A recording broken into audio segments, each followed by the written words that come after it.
It's Revenge of the 5th or Cinco De Mayo, whichever you decide. We're celebrating the launch of Midnight's Edge Español, and is Brie Larson being phased out? We'll find out this morning on Midnight's Edge in the morning.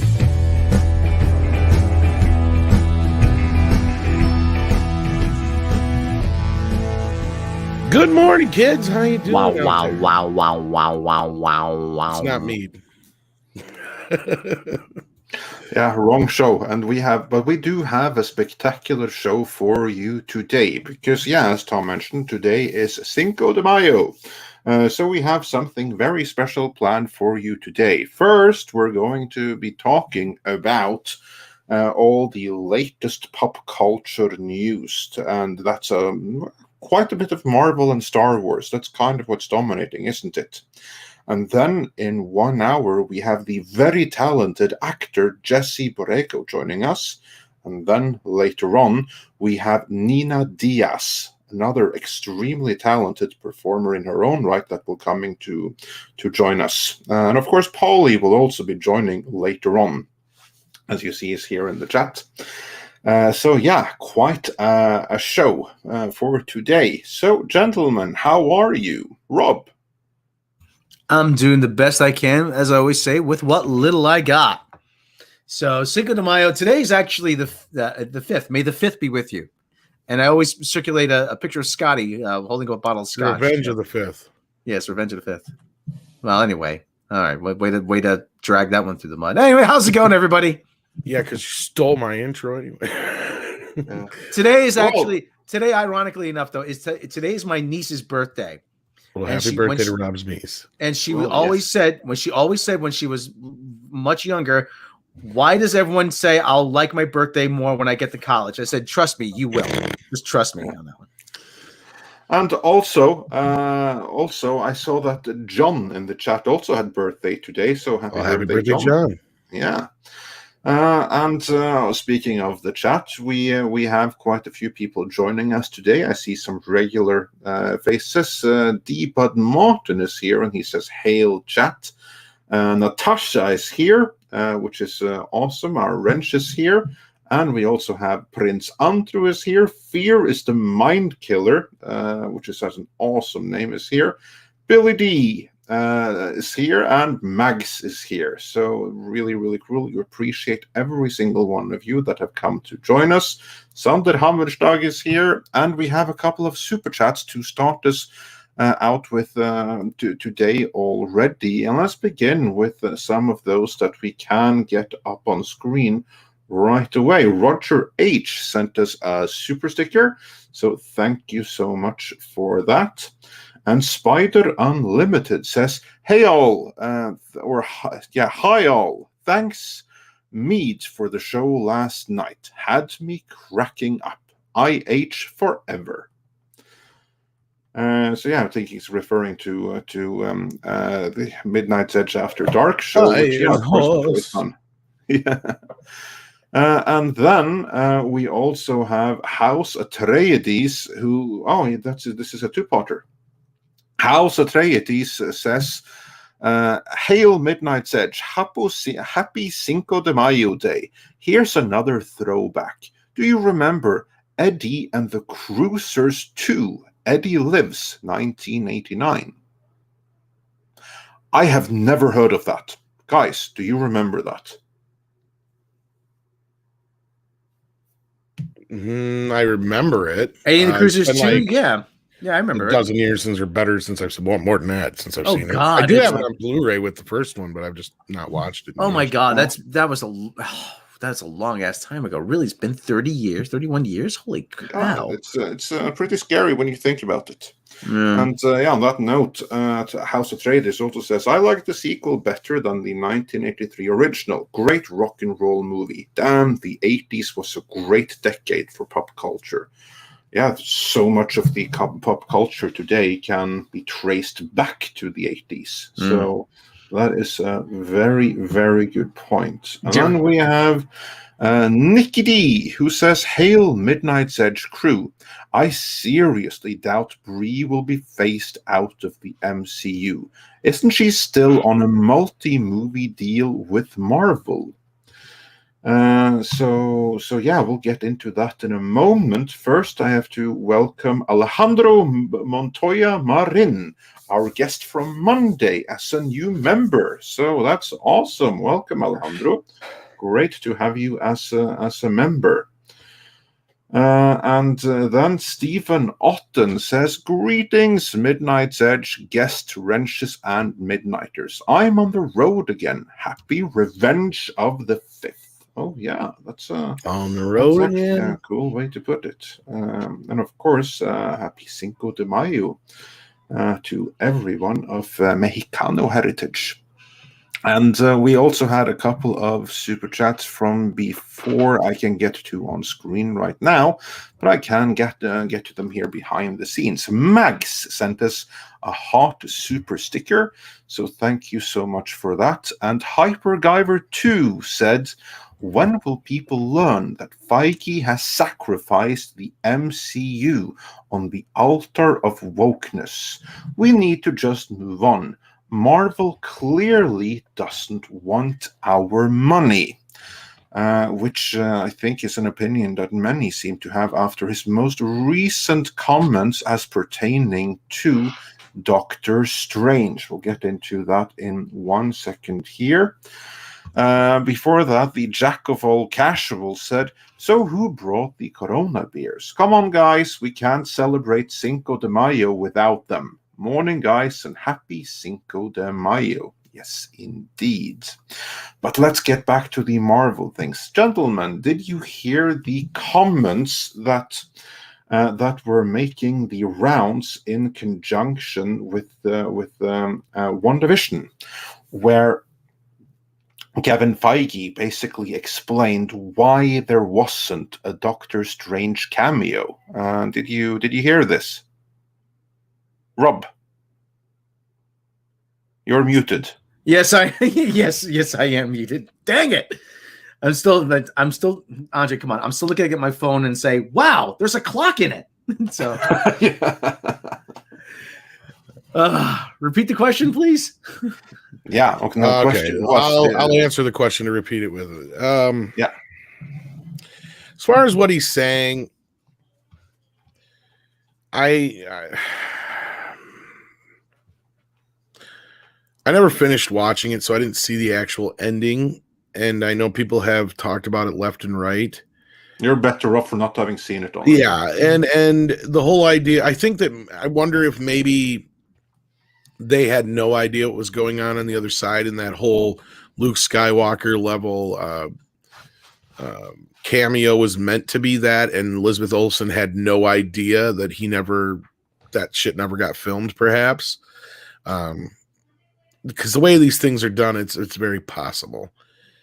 And on the other side of it, I see it as a situation where it's like no big deal on not having him in there. The part that's a big deal is when Kevin put it the way he did. And I feel like it was structured in a way, because Kevin's not stupid. I think it's structured more in a way that he's saying it for the media.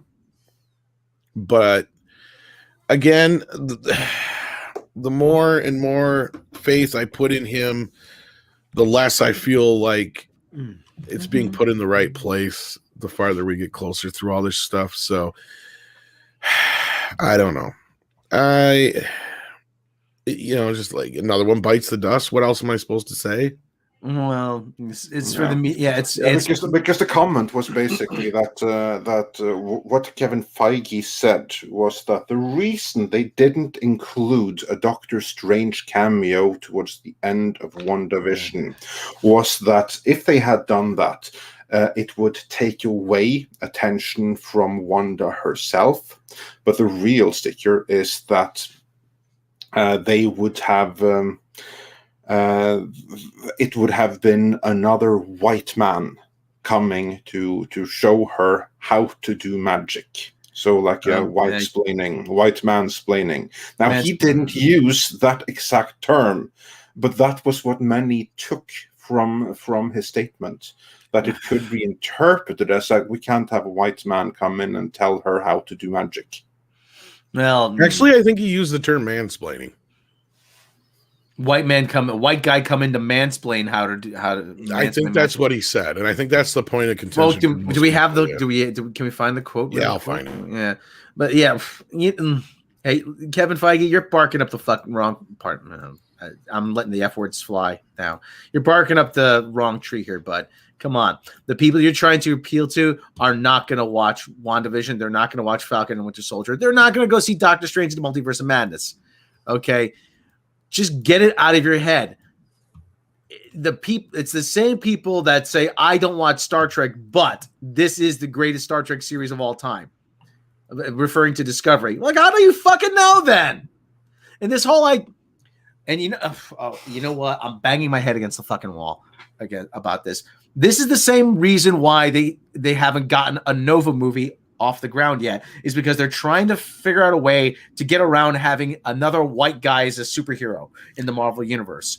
Well, they can't have Richard Rider. No, they got to wedge Sam Alexander in there. Go ahead. No, well, we did talk about this a little bit last night, Rob, but the quote is, some people might say, oh, it would have been so cool to see Doctor Strange, but it would have taken away from Wanda, which is what we didn't want to do. We didn't want the end of the show to be commoditized, to go to the next movie. Here's the white guy. Let's show you how your power works. No, he didn't use mansplaining. I apologize.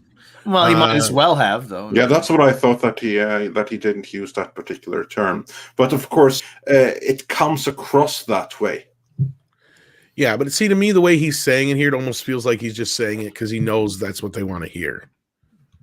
Well, yeah, that's what it comes across to me as well, that this is something that he's like, okay, I know that to use a Spanish term in honor of today being Cinco de Mayo, the vocosos out there, all the woke people, the vocosos, they are out there, they're coming through every single statement. They're like, yes, one of us, good and well. So I think that he has to say those things. Whether or not he really means it, that I don't know. But I think that this is a statement that probably is more about not incurring the wrath of a certain crowd. It's my reading of it. But that's just my reading. What do you think? Yeah. Yeah. Go ahead, Tom. I'm sorry. No, that's all I was going to say was yeah. There's a song by the Ramones called Pinhead that starts out "Gabba Gabba we accept you one of us." That's what he's looking for. He's looking for acceptance from the woke press. I mean, yeah, and I'm sure all the sites, Twitter and everybody on Twitter, all the blue check marks and the Inverses of the world and the Mary Sues are creaming themselves. Oh, Kevin Feige said he didn't want a white guy. We're so proud of him. And he said, one of us, you know, Gabba Gabba, we accept you, one of us. I'm like, well, they're not going to accept you, Kevin. These people are going to turn on you like a bunch of rabid dogs who smell raw meat the first chance they get. It's true. I mean, it's true. Like, yeah, listen, this show could have only benefited from Doctor Strange showing up. It could have only benefited. Cool, Doctor Strange is here, finally, yeah! You know, how awesome would have that been? Doctor Strange shows up, like, yeah, Doctor Strange, fuck yeah! I will say that I was immensely disappointed by him not being there, and also I disagree with what Kevin Feige said about if he had been there, he would have taken attention away from Wanda. That's bullcrap. I mean, look at Ant-Man, the very first Ant-Man movie. Who was there to take attention away from him? Falcon. In The Incredible Hulk, I'll give you a better one. First one in 2008. Who showed up? Iron Man showed up in the end. I was just going to say, was there. A better one yet is Iron Man is in Spider-Man Homecoming. How much? You might as well call it Iron Man Homecoming. Really? I mean, the biggest points and contentions. Like, yeah, right there. That's what most people call that movie, or called it Iron Boy, because, yeah, and even though I argue he's not in the movie as much as people say he is, he's still in there more than normal cameos, for sure. But you know what? It makes sense for Iron Man to be in that movie because... Does it? Some of it, yes. Well, yeah, but here's my bone of contention. When you call him Iron Boy, kids that age, especially boys that age, need a father figure. They really do. And growing up without Uncle Ben, I'm like, you see, he needs someone to sort of guide him. Yeah, okay, granted, I'll give you that the costume was made by Tony Stark, had all Tony Stark's tech and everything. But then he had to go prove himself without the costume. That was the other part of that. He had to prove. But Tony Stark is actually physically, something happened to you. I could never live with myself. And what was his first words after he was brought back to the Avengers compound? What was one of the first things he said? I lost the kid. I lost the kid. Well, in the end, though, we found out that Avi Arad was the one who pushed more for Iron Man be the main. Yeah. Well, I don't have the bigger problem with Iron Man, but at the same time, I'm like, listen, the whole hero's journey is predicated on the mentor-student dynamic, and if there's nothing wrong with Doctor Strange showing up and saying, "Hey, Wanda, listen, you need to learn control, okay? I'm the Sorcerer Supreme. There's no one. There's who better than the Sorcerer Supreme to say to her, you have power, but you can't control it." Yeah. Oh, well, he's a white guy. I'm like, so what? So what? Listen, the mentor figure in Captain America: First Avenger was who, Tom? The Steve Rogers. Who was the mentor figure? Who was the mentor figure? Between the Doctor and Tommy Lee Jones, kind of, and Bucky more so in the beginning. No, actually, it was Peggy Carter. Well, that's true, I suppose, I guess. The Dr. Erskine was initially, but somebody had to step up and fill that role for Steve Rogers. It was Peggy Carter. She was the one that told Steve what was, you have to use your judgment here, Steve. You can't just rush into things. You have to be measured, and I'm going to help you do it. So listen, I know there's this thing in Western storytelling now. The hero's journey, that's a construct of the patriarchy. No, fuck you. There's a reason why it's worked for thousands of years. It's because it works. It's relatable. People need that guiding light in their lives. It could be anybody. It could be a father. It could be an uncle. It could be Doctor Strange. It could be anyone. Anyone. And Strange was, yes, thank you, Natasha. Strange was taught by a woman, at least in the films. They set it up so that the ancient one was a Celtic woman, not Tibetan monk. It was in the comics. Well, that was for China, but still. Yeah, of course, because China wouldn't have appreciated that one bit. So yeah, and those bastards had to shrink me down. You have to remember who the real power is here. Yeah, and those bastards had to shrink me down on the Phantom Menace posters. The Chinese. Yeah, Keely Chow. Trust me, we know here well enough that Avi Arad is like one of the OG villains in the Marvel. Like, he's old school, and I think his last hurrah was Far From Home, if I'm not mistaken. Yeah, and that was actually one of the bigger problems I had with the Daredevil movie, is that Stick wasn't there to teach Matt Murdock, listen, just because you have a disability doesn't mean you're helpless. Watch, I'm blind. I'm going to show you how to overcome that. That was the other thing. That was one of the big problems. Oh, well, and I heard Mark Steven John said, well, there have been too many characters, yada, yada, yada. Like, no, you needed that. You needed that character to counterbalance Matt Murdock. And actually, speaking of counterbalancing, he what is that, talking out the side of your mouth, or what is the term? Is that it? Speak with a forked tongue. Say one thing, mean another, whatever. Yeah, talk out. Because that's kind of what I feel like here is like, what was something that, I mean, what was it, 2 years ago now, a year ago now, where right after Captain Marvel dropped, there was the whole like, because remember everybody was talking about how she was the bestest ever in the Marvel universe. Nobody was stronger. Mm-hmm. And then that kind of scuttled away. And then all of a sudden, no, Wanda's actually the strongest. With the Captain Marvel, with the superpower of standing up. That was the hero's journey. Well, she stood up. And I pointed out a few times, I don't know if Andre remembers because it's probably been more on other shows and stuff, but I've pointed out a few times where I don't feel like Brie Larson was really long for this series anyway. They started her out at such a high level that by a second or third appearance, she is going to cost them so much. And that was one of the things they were already griping about to begin with the Avenger films. And that's where I think Kevin Feige's like, oh yeah, we can recast these people. They're just like James Bond. Nobody's bigger than the character kind of thing, which I can't argue with. But, once Brie Larson she's going to get probably like $15 million or more, $20 million for the second film, I bet. Well, but the other thing too is they were banking. Kevin Feige was going through this thing where he wanted Oscar winners. He wanted to legitimize these movies. Benedict Cumberbatch, Oscar nominated for what was it? The Imitation Game. I think it was. Well, yeah, that was the one. I don't know if it's so much the Oscar winners as she's trying to recapture. I think he's trying to recapture Tony Stark.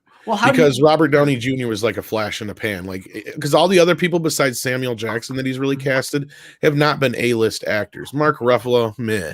Well, but that's one thing how you overcome a weak movie, and well, that's what I'm saying. Casting, Captain Marvel is the first time I remembered him casting somebody who's like supposedly an A-list actor, Oscar winner. She's costing him $5 million out the fucking gate. Well, we're realizing now that Brie Larson is a Hallmark Channel Christmas movie of the week level actress. That's what she is. Okay, let's not mince words here. She is fucking terrible. She is a fucking terrible actress. She belongs in insurance commercials. Okay, and I'm not going to apologize for that because I'm not. No, I've watched her Oscar-winning performance, and I'll tell you right now, the only reason she won that Oscar is because of that kid. That kid acts circles around her ass and makes her a better actress. Because I've seen her in other shit, and she is just as stoic and just as like she does the same shit in that movie that she does in anything else. Yeah, get used to those car commercials, Brie, because that's what you're going to be doing from now on. Well, remember that Hollywood isn't a business of how good you are, but who you know and how good a politician you are. And Brie Larson evidently has the right kind of management and is connected with the right kind of people to be getting these roles in the first place. I will say, though, I thought that she was pretty okay in Kong Skull Island. Maybe that's just me, but I thought she's not the star. There. She was, she was that's good. The thing. She was good in Basmati Blues, which was accidentally hysterical. It really was. The thing is Kong wasn't reliant upon her. Right? You could have had anybody in that role. It did not fucking matter. She gets 12 lines throughout the entire film. She has very little character development. None of the characters have a shit ton of character development in that film, and that's fine because they're there for fodder. They're there just for Kong to kill or to protect. That's all they're really there for. She serves that purpose just fine. Yeah. Scott Pilgrim into the room list. But sorry, Robert, you continue. Yeah, someone bring up Scott Pilgrim though, and she was in actually a couple episodes of Community as Abed's girlfriend, where she wasn't bad. When she's not the main focus, she can be serviceable. But something happened to her when she got her nose job, when she got her breast job. Yeah, because she was fine in 21 Jump Street as well. Yeah, she was not annoying in that. I don't know. I can't put my finger. Is this a marketing thing? Did someone get a hold of her and says, Brie, you're going to want to really lean into this woke shit. You really are. And then, because that's a couple years ago, this started when the whole thing about the airport and the TSA agent. Yeah, there's that. But the thing is with 21 Jump Street, the most unbelievable thing is she's never going to sleep with Jonah Hill. Well, that's Seth Rogen syndrome. Yeah, that's the Seth Rogen syndrome. Yeah. But to get into the rumor at hand, this actually comes from Pirates and Princesses. And to go back to what I was saying was, I'm not surprised by this. I kind of pointed this out, like I said, almost a year or more ago. Like when I said she's so high paid, I don't see them keeping her around. And what else did I say, guys? They're going to shove all the other Captain Marvels into her movie. Yeah, because nobody likes her. Nobody likes her. But to get into the rumor, which we actually haven't told the audience, this is the point they're trying to get to. The rumor to everyone that's listening and that can't watch on screen. The rumor that we've said about 12 Thomas, times, of course, is right about is that this is coming from Pirates and Princesses, where basically they have heard that Carol Danvers just might be in the process of being phased out of the MCU, and then in the process, then Brie Larson would be replaced by Monica Rambeau as Captain Marvel. Plus, you probably have Miss Marvel, or whatever the hell her name is. Hence, the movie is called Marvels and not Captain Marvel 2. That's the gist of the rumor for those that are not watching on screen. And yes, Tom, you really did predict this by pointing out that Brie Larson was so expensive compared to all the other cast, because this is one of the cases where the female cast member, relative to where they started out, was paid much, much more than any male co-star. Yeah, and there was other factors too, considering the show took place in the past, which I know was necessitated by the story or whatever to a point. But also it was like, okay, you're not going to have this person around for very long.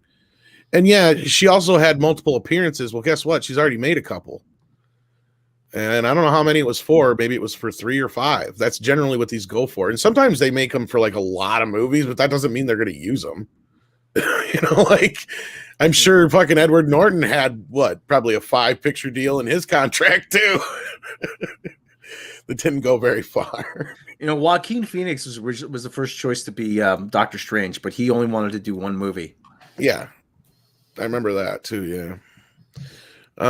But for those who want to know who the other Captain Marvel is that we're talking about, I got a picture here. If I can bring it up. There's been 8 Captain Marvels in a Marvel universe. There's Miss Marvel. Oh, for God's sake. It's already discounted? Yes. I saw that yesterday and I took a picture. That's not Miss Marvel. That's not Ms. Marvel. That's Sana Amanat. That's her own self-insert. Yeah, that's the self-insert of all self-inserts right there. That's the image of the creator, and was also a producer on like that Avengers game in which none of the Avengers looked like the Avengers that we can know and love, and the lead among them was suddenly Miss Marvel for some reason. There was a reason for that, and that game didn't do very well, and I wonder why. I am so glad I did not buy that game. I was really contemplating, but then I saw it was like everything else. It's a gigantic bait and switch. You sold us on the Avengers, and we got a Ms. Marvel game. Who the fuck cares? Seriously. Not too many would care about that. But we have a couple of super chats to go through, and I want to go through the super chats. And we're going to have Polly on any moment here before the guest starts arriving. But to get into the super chats, Butt Crack Media, awesome name, sent us an awesome poop super sticker. So thanks for that. Or as Christy calls it, a pooper sticker. Yeah, exactly. Or as I would call it, an Amber Heard selfie. But, Amber Heard special. There you go. Andre's learning. He's learning. And Dash D's says, "Oh, come on, you guys, Brie Larson today and Star Wars Monday. Hard to care about this dumb shit anymore." Well, stay tuned then, because we have something really, really cool coming up as we get into the Cinco de Mayo part of the program. Absolutely. And Chris Webb says, "I happen to have a brother named Kevin. Best Kevin ever." Oh, well, awesome. So kudos to Kevin Webb. I have a best friend, Kevin, actually, who's been my best friend for like over nearly 40 years. There was a Kevin who was the start of this channel. Yeah, exactly. So many Kevins around. There wouldn't be a Midnight's Edge without one Kevin. Which is funny because I don't think we had one Kevin in my class growing up. And then Valiant Renegade says, "MCU making the Star Wars mistake that Star Wars now tries to fix. Believing the IP is now financially indestructible, so they can do anything and it won't matter." Yeah, that's actually a really good point, and I think they're going to learn the very hard way that it doesn't quite work like that. And Dash Attack says, "For $20, thank you so much. I want to believe the Gina rumors so badly. There are signs relations are healing, but also that she's still being persecuted by Disney. See Drunk's latest video. Going to watch BB on another account. No money for the mouse." Yeah, like again, this only goes to show that the factions within not just Lucasfilm but Disney, since the most recent thing is that the Bear Grylls episode that's being reinstated, well, on Disney Plus, it doesn't actually say who's in it. So yeah, that's a nice little passive-aggressive twist going on there. Yeah. And Dash D's says, not to change the subject, but changing the subject. My brother was born in a Pinto. Okay, when my life is more interesting than Marvel, that's just sad. I think Dash D's is trying to tell us something. He's trying to be born in a Ford Pinto. He's lucky to be alive. Well, it was his brother, to be clear, but it was his brother. Well, I guess it's still no, it's not Kevin. That was Chris Webb who had a brother named Kevin. But yeah, well, maybe Dash D's brother is named Kevin too. How awesome would that be?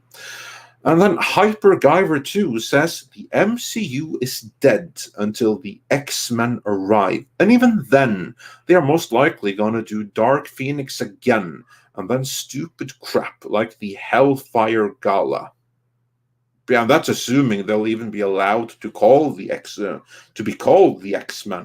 Like the going rumor is that they'll be called the Mutants, because naming them the X-Men is problematic. I was surprised when they released all those new versions of the X-Men that they actually had one of them called X-Men, because the rest are X-Force and all that other stuff. Yeah. And then we have Meredith G, who says for $10, thank you so much, Meredith. The business model of the MCU has always leaned heavily on having the movies interconnected, and that was supposed to bring people to the Disney Plus shows. To pander, Feige abandons the model that worked. Yeah, it'll be interesting to see how that works out.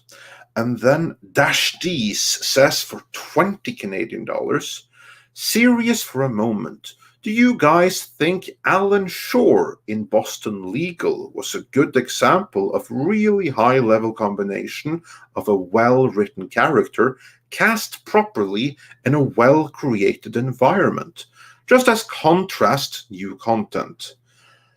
I have never seen Boston Legal, so I wouldn't know. Did you guys see Boston Legal? And if you did, is Alan Shore awesome, basically?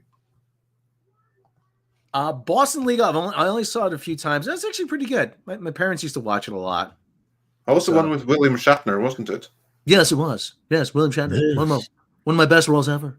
So what do you want to make of that, Andre? Yeah, well, I still never saw it. I saw a couple episodes here and there, and it looked like fun. I just never really got into it. Yeah. And it has to be one hell of a procedural before I get into it myself. And then Alex Acera says, so Rogue won't put her in a coma? Still more Monica Rambeau. Woohoo! So yeah, I'm all in favor of them going with Monica Rambeau or someone that has personality. And I think that with the first Captain Marvel, like everything went wrong. You had the wrong lead and you had the wrong directors that weren't able to get the kind of performance that we know that we actually can do. Like I've never, very rarely see a lead actress be as bad in a movie as in that one. So yeah, Monica Rambeau all the way. And Slade Wilson says, are they going to Me Too Rogue? In her early days, when she stole powers from a man, she would often force a kiss on them without consent. Oh, no, Slade, you got it wrong. Like, the Me Too doesn't work that way. That's empowering.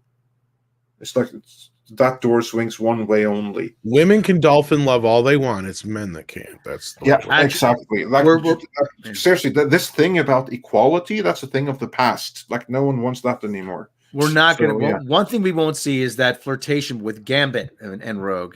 Yeah, with Gambit, how about a little kiss? Yeah. Yeah, no, that's problematic. That's problematic. He'd be Me Too'd in a heartbeat. There was a comic actually where the X-Men were.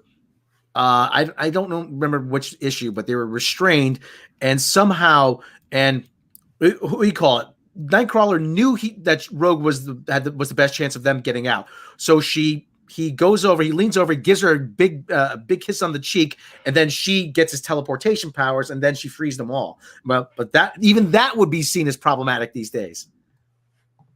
Yeah, exactly. So yeah, like you get this right, people. Like the door swings one way only. So no, Rogue is not about to be Me Too'd for anything, no matter what she does. And then we have the last millennial who says, Tom, what are the chances Marvel announcing more movies this year, considering how backed up the line is? P.S. Andre and Rob, thanks for making me laugh. Oh, we're happy to. Tom, how many? Question, yeah. What's the chances of Marvel announcing more movies this year? None. Yeah, I gotta say, very slim. And we're not going to get a Silver Surfer movie announcement, until we see this Fantastic Four. Well, I brought this up last night, and I think one of the reasons, besides being just embarrassed by the Eternals, is I think it was one of those movies that was kind of caught in the crossfire of when they bought Fox and what they were actually going to do, and then James Gunn getting fired before that and putting the whole cosmic side of things into a tizzy. I think at this point, Kevin Feige's just trying to reestablish his footing. As far as the MCU aspects of it, I don't know anymore. But no, they're not going to announce anything more. They've got 4 movies coming out this year. They've got 4 or 5 coming out in the year after that, and then another 4 or 5 the year after that. And we've got a couple series in the meantime. This is the most busy Marvel's ever been. And as far as I know from the more recent deal, I think they're a little bit more hands-on with Spider-Man as well. So, yeah, but at the same time, it's all crap that really nobody wants. That's for certain. Because of course, well, here's like the thing. I'm sure there's some people out there that are excited for the Eternals and stuff like that. So let's not poo-poo what they want, although they clearly represent the minority. I think that most people, the majority, probably aren't excited about anything until Doctor Strange. That's just my general reading of the situation, and everything until then is like just a holding pattern. Everything is going to go. I got a feeling. Listen, the Eternals. I keep saying this. I predicted the Eternals 5 years ago, and damn it, I really, if it's this going to be this bad, I didn't want to be right. But the Eternals was one of those things where they were still looking for their ersatz X-Men. They thought it was going to be the Inhumans. Now, the Inhumans could be a really good movie if they were based on, as I get the comic, the trade paperback out of my library, the Inhumans could be really good if they base it on this, on the Jay Lee, Paul Jenkins Inhumans. This could have been a really good fucking movie. But you need Namor and you need the Fantastic Four, and you could probably fudge that with the Avengers, though. Yeah. But still, and you know who you don't need? Who? Because I can tell you, Scott Buck being no, you don't. Absolutely. But at the same time, I'm like, but they want to jump ahead to the all new, all different, all canceled Marvel. That's the big problem. That's the big problem here. And this show, but the other problem is, who's up front? Black Bolt. Oh, patriarchal society. Oh, we can't have that anymore. If I sound real condescending, it's because I am being condescending. Welcome, Paulie. Yeah, greetings, Paulie. Happy Cinco de Mayo. Hey, happy Cinco de Mayo, and yeah, we're here. Yes, we are, and the festivities will begin very, very shortly. And I see you're back again in LA. How was your trip? Oh man! To those that don't know, you were on a trip, weren't you, Paulie? Yeah. We were helping a Mexican Ironman pack, and he was up north, Northern California. So we helped him with that first leg, and then he drove me down back to my house, and then he's on the road to South Carolina. Yeah. Nice. Very cool. Yeah, we had a good time, man. We had a good time. Awesome. Would have loved to join you for that road trip. Yeah, it was pretty awesome, man. And we finished. We hung out here at the house, and then we finished with a lightsaber duel. As the sun was going down my front yard. And I really suck at the lightsabers, and that video is up on my page. Mike kicked my ass. Yeah, and speaking of videos, we have some more videos up somewhere else, don't we, Polly? Yeah, slowly yet surely, Midnight's Edge Español is a real thing, and it is a growing baby every day. We have about I'd say 4 or 5 videos maybe up. We just put up the live stream that we did yesterday. We put that up on the channel. Yeah, and next time the live stream should, with any luck, be on Midnight's Edge Español proper. Right. So look for those. Plus, of course, plenty more content to come over there. So if you haven't done so already, then head on over to Midnight's Edge Español. The link is in the description of this video. Plus, it's featured on the channel, so it shouldn't be too difficult to find.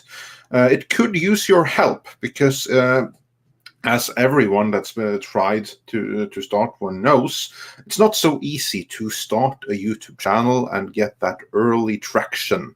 So we do need the help of everyone for that. So head on over to Midnight's Edge Español, perhaps especially if you do speak Spanish or you want to learn Spanish or just curious about upcoming Spanish talent and filmmakers, plus want to hear what regular Midnight's Edge videos sound like in Spanish, then head on over, check the videos out, leave a like and leave a comment and subscribe if you think this is something that you want to check out more.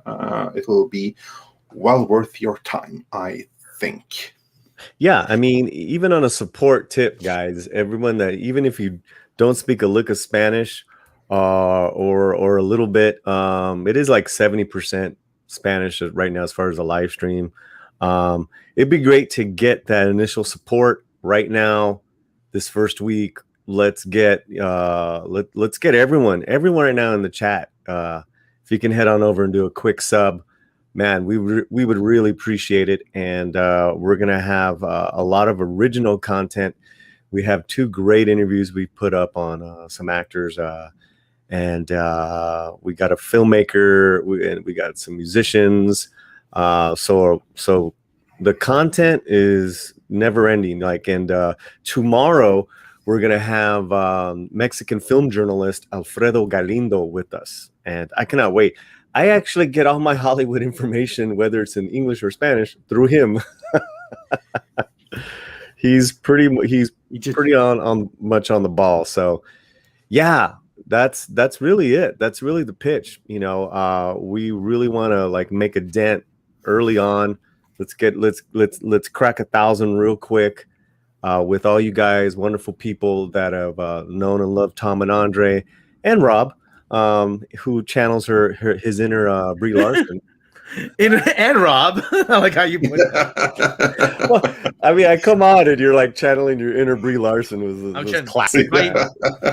You're lucky. You're lucky I'm not channeling my inner Sam Kinison. Oh my god. Oh my god. Oh my god. Andre, have you seen any Sam Kinison yet? Not much, but I've seen some. I've seen some. Okay. Sorry. So you're familiar with? At least you get the reference now. Yes, I do. I just figured out how you introduce Rogue, the X-Men, and get rid of Brie Larson in all one fell swoop. You just introduce the X-Men, and Rogue already has her powers. Okay, she just has her powers. Super strength, flight, whatever. End of the movie, you do a post-credit scene. Brie Larson's in a coma in a hospital bed, and they show how's she doing? No change. And they showed security footage on somebody watching security footage on their phone, like she's lucky to be alive, of Rogue sucking her powers away. There you go. That's it. I've taken care of the problem for you. Thank me later, Marvel. I'll tell you what it is. Send the check. Yes. But everyone in the chat's been asking about my hat. If I can get a single, because my Mexican powers come from this beautiful Panama hat. and some asked if it was expensive, and it's a vintage, so it was a little pricey, around $100. Sombreros. This was actually made in Veracruz. Let's see the embroidery. That's a sharp hat, man. Right there, baby. That's nice. Legitimito. Is that how you say it? Yeah. As was pointed out here earlier, que suave. Que suave. Yeah. Yeah. I mean, and this is where our Cinco de Mayo, our Mexican Captain Mexico, all that. The power is right here, baby, in the sombrero, in the music, and the culture. So no, man, we have a huge following. Midnight's Edge, the international, this channel has a huge following in Mexico, Brazil, Puerto Rico, Spain. I mean, it's unreal, the reach that Andre and Tom and Rob have had. I love you, bro. I know. Yeah. But the international audience that you guys have that are here with us right now, let's share and let's show the same love for our new channel in Español. So that's the pitch. And we have some beautiful people today. And when I say beautiful, I mean like they're good looking people, but beautifully talented, awesome people that are coming on the show today. From Fame, the TV show Fame, in the movie Blood In, Blood Out, Fear the Walking Dead. Jesse Borrego is going to be here any minute. Yeah. And musical sensation Nina Diaz is going to sing for us, perform for us in about an hour. So, wow. So, yeah, man. Yeah, it's going to be awesome. And Jesse Borrego, which those of you that have seen our Blood In, Blood Out reunion panel, you will know him from there because he was an awesome standout there, as he is an excellent actor.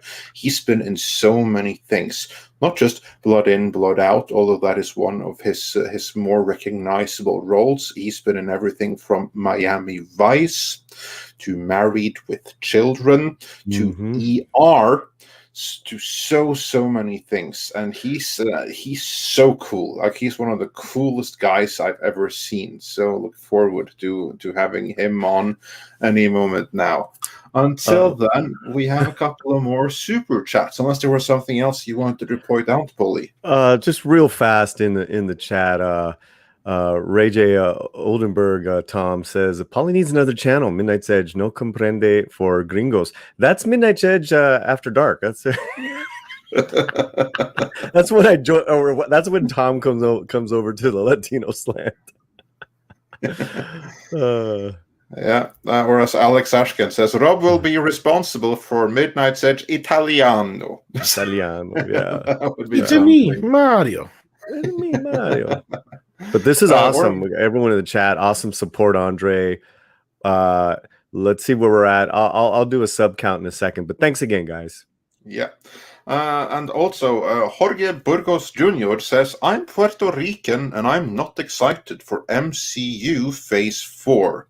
Oof. I don't know how many people are. And going back to Super Chats that we can get up on screen, Gaming or What TM says, Hola amigos. Sí, hola a todos. And then it's time for classic super chats, because that is what I can get up on screen, but we can get up a little bit more of the classics. Let's see, the next one we had here is then EVA Unit 4A says hashtag Revenge of the 5th, hashtag Get Woke, Go Broke, and hashtag Midnight's Edge. And Johnny Ohm says, I miss the days when Carol Danvers was Miss Marvel. She was a likable character back then and didn't have this SJW rep about her. A total babe too. Oh, I can't have that now, can we? And then, just refreshing here to see the most recent ones. Then we have Troy Pacelli, who says, Bree out? Good. Monica Rambeau, now Captain Marvel. Too little, too late. She should have been Captain Marvel in the first place. Love you guys and all you do. Well, thank you. And then Chris Webb says, may we all agree that every casting director should be greeting people at Walmart. I don't know. There are some good casting directors out there. Like, some do amazing, but it's not everyone, especially not those that are more concerned with the agents and pleasing their agent clients, because that is how the really horrible decisions are made. It's basically when the agents decide between themselves, we're going to do this. The casting directors are often failed or former actors that actually have skills. They just didn't have the connections. And Super Nate says for $10, something really interesting that needs to be looked into. Yo, they really just disrespected Henry Cavill by announcing Black Superman on his birthday. Not even Val Sod or Calvin Ellis, but race-swapped Kal-El. There is no hope for DC. This must be very, very recent. Did they just do that now while we've been live? Yeah. Someone sent me the Warner Brother, the story. So yeah. So yeah, so it's not Calvin Ellis. It is race swapped Kal-El. Which is what we were hearing, and this is also what we heard that Michael B. Jordan wasn't too happy about.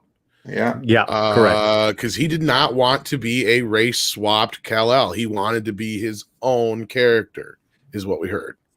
Yeah. In other words, he didn't want to be the sloppy seconds, or like be given like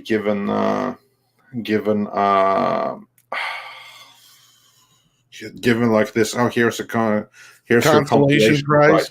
Yeah, exactly. Thank you. That's the word I was looking for. That's exactly the word I was looking for. Well, we got the story up here, Rob, if you want to grab it. Because we also had the Falcon and Winter Soldier story as well that we haven't got to, but yeah. Yeah, we'll see what we... Rob, you dead? I think that Rob had to... he had to leave for a moment. Oh, okay. So I can get it right here. I'll see you. While promoting his Amazon Prime film with Tom Clancy's Without Remorse in late April, Michael B. Jordan put a kryptonite pin in any rumors he might suit up as Warner Brothers' next Superman, which is what we had said. I'm flattered that people have me in that conversation, Jordan told Hollywood Reporter. It's definitely a compliment, but I'm just watching on this one. There you go. I think that's probably really clever of him, because this is going to be a polarizing thing. I can tell you that right away. Because this is you're going to have a certain crowd that's all of this as the most progressive thing in reparations that's ever been, and then there's everyone else. And the everyone else is going to be the larger group. This kind of goes with what we were hearing. The Superman film appears to be moving on to its own track and won't be a part of the universe as of now. Sources tell THR that Coates is crafting a Kal-El in the vein of the original Superman comics and will have the protagonist hail from Krypton and come to Earth. While the story is currently being crafted and many details could change, one option under consideration is for the film to be a 20th century period piece. Then why race swap him? Well, of course, I can see why, because this writer, Tanishi Coates, or however you pronounce it, I've never been able to get that right.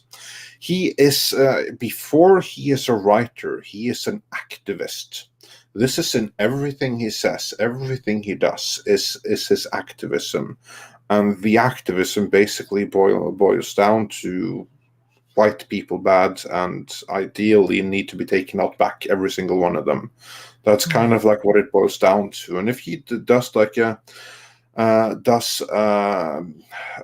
period piece, of course, it's going to be to bring Superman into a world before you had all of these, before the civil rights movement. So I think that's what it's all about. But that is something that we will be discussing in much, much more detail later on. because now it is time to resume the Cinco de Mayo festivities and introduce our first prolific day of guest of today, someone we have had on here before and that we're very excited to have here again. Welcome to the show, Jesse Borrego. Happy Cinco, everybody. Happy Cinco de Mayo. I've got my Cinco de Mayo fun facts here. So, gracias. Good morning, brother, or good day. What's happening? Good day. You know how it is. Just celebrating, in the middle of celebrating. Had a couple of friends who had birthdays this week, so including my father. My father's was on May 3rd. So we've been in the middle of celebrations way before Cinco de Mayo, you know. So it's good to just celebrate with you guys. Let's do it right. Well, it was great having you on that panel, man. That panel was epic, and to have you here live on the show, got over 1,000 people watching. We had a blast. This is fantastic, Jesse. This is fantastic. Some cool, fun facts, right? It was some great stuff. Yeah, that was an awesome. And to anyone watching who missed it, you will find it on the channel. That's our Blood In, Blood Out reunion panel, and it was one for the ages. Masterfully hosted by Robert Meyer, Burnett, and everything. So do check that out if you haven't seen it. But Jesse, you have been in so many things. Like looking at your IMDb and your career is just amazing. You have some things like Fame. You have so many other things. Miami Vice, CSI, like the list goes on and on. Fear the Walking Dead. Can't you tell us a little bit about how did you get started in the industry? How does one begin such an illustrious career as yours? Well, you know, the beauty of it is that being a part of the Latino culture, being Mexican American, specifically Chicano, and from South Texas, you know, which has a tradition of music, culture, food, you know, and so I think coming from that type of cultura and coming from a family, my grandmother Olivia was actually from Laredo, the frontera, but you know, relocated to San Antonio, and this is where the culture was, the Mexican American culture. And so traditionally we were raised with music. My father, Jesse Borrego, was an accomplished accordion player. Most of you in Europe recognize Flaco Jimenez, who won Grammys. Okay, well, Flaco and my dad are from the same neighborhood. They're from the south of San Antonio. And I remember quite clearly at 6 years old, because we'd go to my father's tocadas, right, the dances and the shows, very quite clearly seeing him in an accordion playoff with Flaco Jimenez's group and my dad's group, Los Haces de Texas. And as a kid, and then growing up and seeing Flaco winning his Grammys, and you know, every time I would get together with him, Flaco would always tell me, he said, "How's your dad? How's he doing?" He goes, "No, you have to understand, your father was so important to conjunto music, the Tex-Mex style of dance music at that time, which became Tejano, which is where Selena came from. So there's lots of traditions and roots that come from South Texas, specifically San Antonio." So I think all of that kind of, you know, fed into me. And I was telling the story the other day of my audition for Fame actually was an open call. So at that time, Bill Blinn, incredible writer producer, you know, was one of the executive producers of the show, and him and Debbie Allen, who was producing also at that time and starting to direct more and do more with the Fame show, they decided they needed something to revive the show. And so they were going to have this open audition. It was the first American Idol type of audition, and it was open. So basically anybody who could come in off the streets of LA, and it was a very popular show at that time. So from New York to LA, there were auditions, there were people coming in, and there was over, I think, over about 10,000 people auditioned through agents and then through the open calls right off the street. Well, I showed up. I was an acting student at California Institute of the Arts, and I said, "Hey, I sing, I dance. I come from, you know, that culture that does it all." I was a triple threat. So I went over there to MGM Studios, and this little Chicano kid got in front of these producers, Debbie Allen, a lot of these producers, and you know, I did my thing, and they thought I was good enough to audition for a part. And eventually I wound up getting on the show. And that pretty much started my career because I was on the show for 3 years. And the show itself was very popular. So I was an overnight celebrity. But at the same time, I was able to get my feet wet. And the 3 years that I was there, I learned a lot about film. It was like a film school to me. I paid attention. You know, Debbie Allen was starting to direct. So I started asking her questions about directing.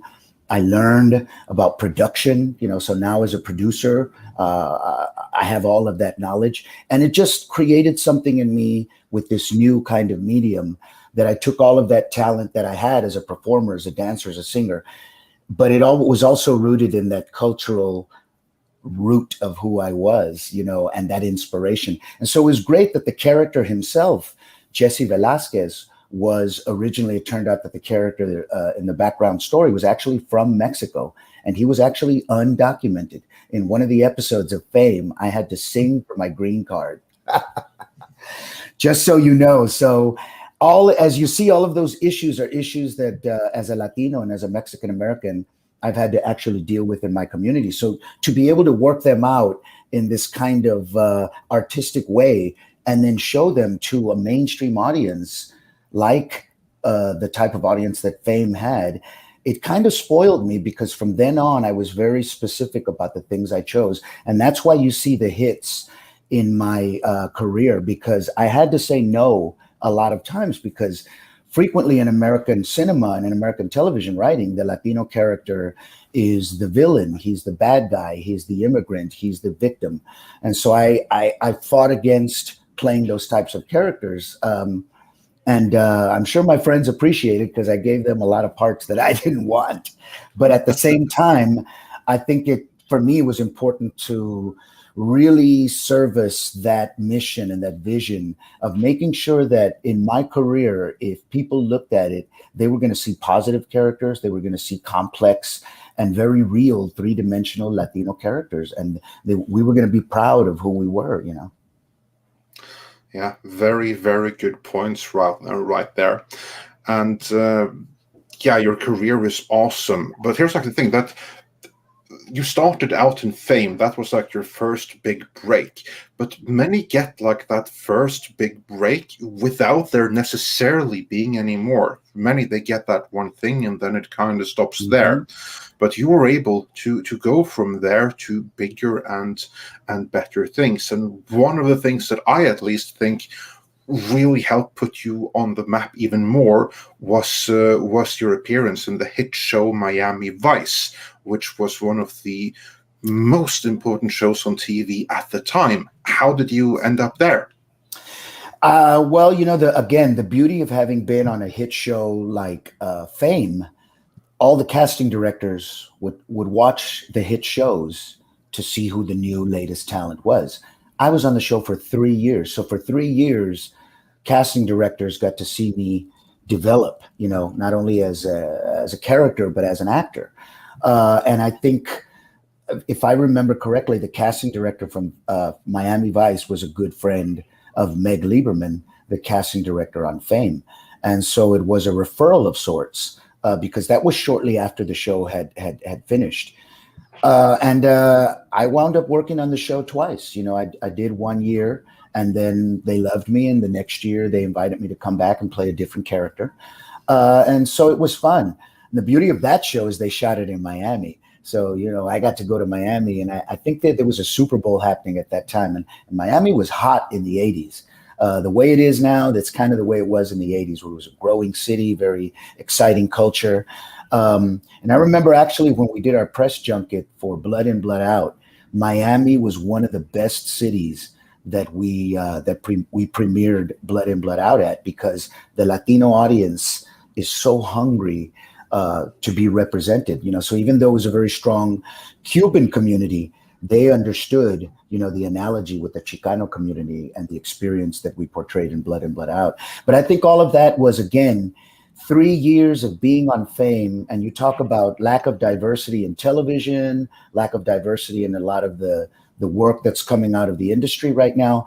If you look at Fame and you see that it was ahead of its time, and you were seeing a very diverse group of people, diverse actors, we were being ourselves. We weren't being these stereotypes. And I think that helped me, again, moving forward, because a lot of those casting directors in the following years, Miami Vice, they all remembered that I got started on Fame, and they all remembered the work that I did there. And the character was serious. The writers were great. So the kind of stuff that we had to do on Fame wasn't fluff. It was serious, dramatic stuff. So we got to work out our chops. And I think that helped a lot, because in the following years, like you said, after you do your first gig, they kind of pigeonhole you. And I think on that show, I was able to show a range that casting directors were able to be excited by whenever they'd bring me in. And then, I really believe that Taylor Hackford was a fan of the show, and he recognized me from that. And I actually had come in to audition for La Bamba, because of the nature of the music and all of that. So I think he remembered me from that audition, but I think he remembered me from a lot of the work that I did on Fame. And I know that the casting directors were big fans of the show. So I think that helped out in a lot of the stuff that I did shortly after Fame, and continuing to get me in the room, what they call get me in the room, Yeah, because that was so awesome. Also, it's like the range of different characters. Because of course you have like Fame, where you got to see the full range of what you can do, which I agree that's like great for casting directors. You have some great dramatic roles in Miami Vice, and then suddenly there's Married with Children, which again is something else entirely. Again, back to the Fame show. Christina actually, when she started on Married with Children, again, remember, it was a brand new Fox. We didn't know what Fox was. Is it going to make it, right? And there was this new show. And I had met Christina at a couple of celebrity events. And because we were both dancers, we related in a lot of ways. And she was she was serious acting, an actress. So we talked a lot about acting. But we became good friends. And she was a fan of the Fame show, being a dancer. So years later, when the show was done and her show had taken off, right, she calls me out of the blue, and I was like, "Hey, Christina." And she said, listen. And I said, "Congratulations. I mean, the show took off. I remember, a few years ago when you were just getting started on it." And she goes, "Well, this is why I'm calling you. I have to dance on the show." And I went, "Okay." And she said, and I want to dance with you. I said, "Will you come on the show and we can dance together?" And I said, "Well, okay, what's the character?" And she said, "A janitor."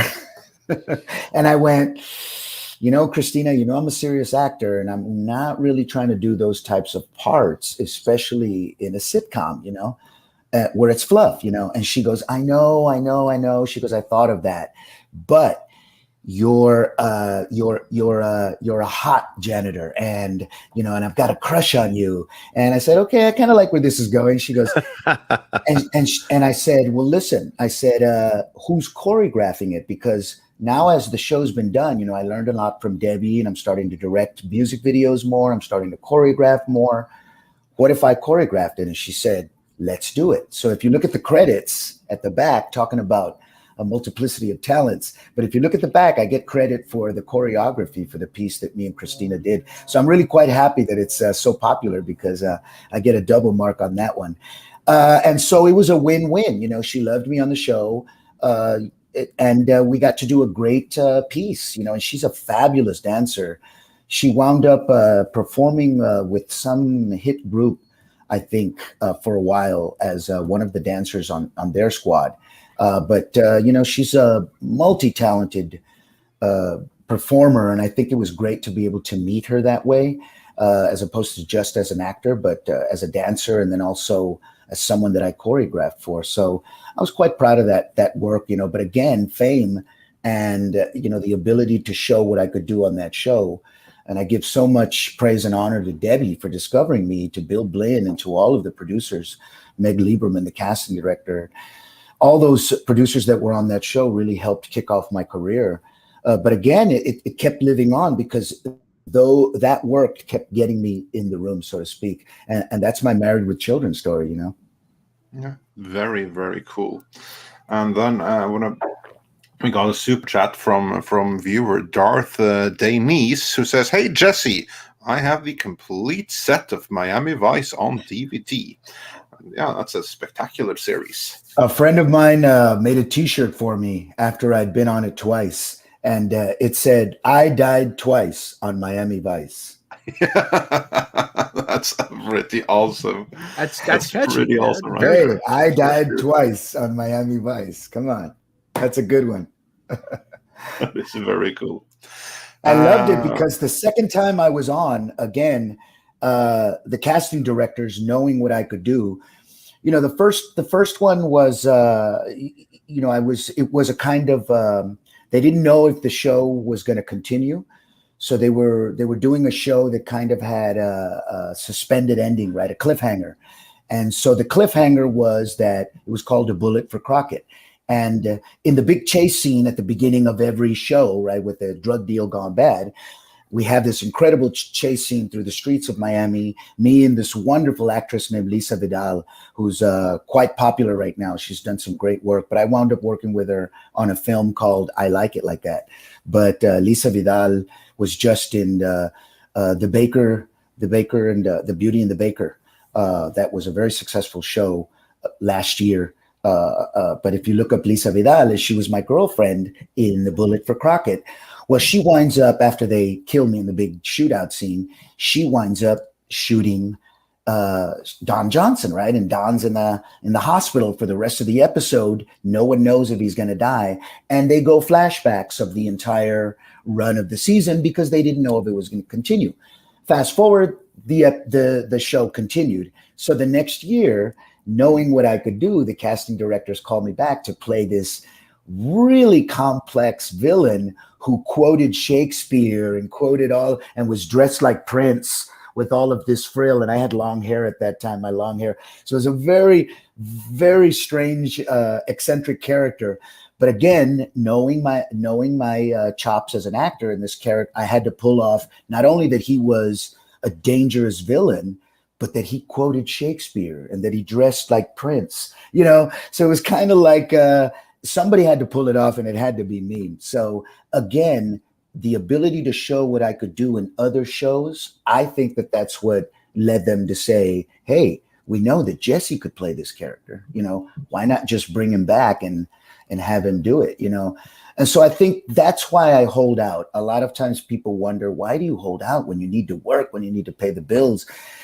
And I say, because this is more than a job, you know, it's a responsibility. And I think as an actor, if you look at my roles, did you ever get a chance to see the one I did for TNT? So in 95, if you look up Tecumseh, the Last Warrior. Yeah, some people in the chat are chatting about that, bro. In 95, TNT did this series of Native American films, and they were Native American Westerns. You know, that's what I called them, the Native American Westerns.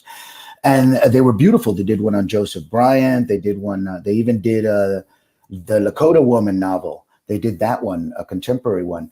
But the one I got to do was Tecumseh, and I didn't realize what an important American historical character he was, but also how he was an advocate for Native American social rights way ahead of the curve, right? And he was a great orator, and a lot of his speeches are remembered verbatim, and they're in our history books. And he wound up becoming commissioned as a British officer in the early war of the 1800s. So he was a very complex character. And here I was offered a chance to do him in television. And, you know, television writing, it fits its purpose. And a lot of it was the way that they think that Native people talk, right? And, you know, at that time, I was really getting back into learning about the Native roots, especially being Chicano and understanding that we have mestizo Native roots and where those Native roots come from. Also getting involved with a group called the Coahuiltecos. The Coahuiltecan nation here in San Antonio traced their roots to the original indigenous families that built the missions. So they're considered the first Tejanos, the first Catholics of Texas, all of this different stuff.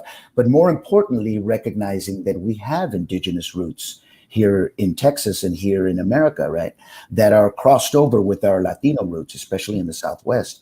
So in the middle of all this role came up, and I really wanted to honor it and service it. So I started talking to a lot of different elders and a lot of different people that knew the traditions. And again, trying to pay homage specifically to our Native American culture here in the United States that has traditionally been pushed to the ideas of reservations, the ideas of marginalized, and the ideas that they're extinct, right? And here I am again as an actor, as a performer, as an artist of color, having an opportunity to portray this character. So I was able to take a lot of his speeches, the ones that spoke specifically to, the issues that they were dealing with, and put them into this incredible piece. And again, something that I'm very proud of. If you look at that, I'm proud because a lot of those words are actually Tecumseh's speeches that I was able to put into the dialogue. And thanks again to the producers and to TNT for allowing that to happen. Hane Gigama was the head producer, but also a lot of people don't know that Francis Ford Coppola was the producer of Tecumseh and a lot of those Native American pieces that TNT did in the 90s. So again, a piece that I'm very proud of, but sticking to my guns and saying no to the negative stereotypes allowed me a chance to say yes to the things that I'm proud of, Yeah, it's very, very cool when it works out that way, when you can do that in a professional capacity. The one that I told you guys about to check out, Follow Me Home. Were you guys able to check out the trailer for Follow Me Home? Yeah, that looks absolutely awesome. What can you tell us about that? So that put a link in the description for it. So yeah, but do share. So when I worked with Benjamin Bratt on Blood In, Blood Out, we were together for 3 years, right? It took us 3 years to do that film. At the same time, his brother, right about the time that we were releasing the film, his brother Peter Bratt was graduating from the NYU Film School and came to see the premiere of Blood In, Blood Out with me and Ben. He was so impacted by the film, and they grew up in the Mission District in San Francisco, which is, very multicultural, and a very strong Latino, Chicano presence, very strong indigenous presence. And so to them who identify with the indigenous part of their Latino heritage through their mother, who's Peruana, right? But who also got involved in the AIM movement there in the Bay Area when they were young. They were actually with that group on Alcatraz that held Alcatraz for a little while as kids, right? So they remembered all of that. And when Peter saw Blood In, Blood Out and the work that me and Ben did together, he said, I love you guys. I got to write something for you. So he wrote this piece called Follow Me Home about 4 artists of color that decide they're going to jump in a van, drive across the country to the White House, and paint a mural of their ancestors on the White House.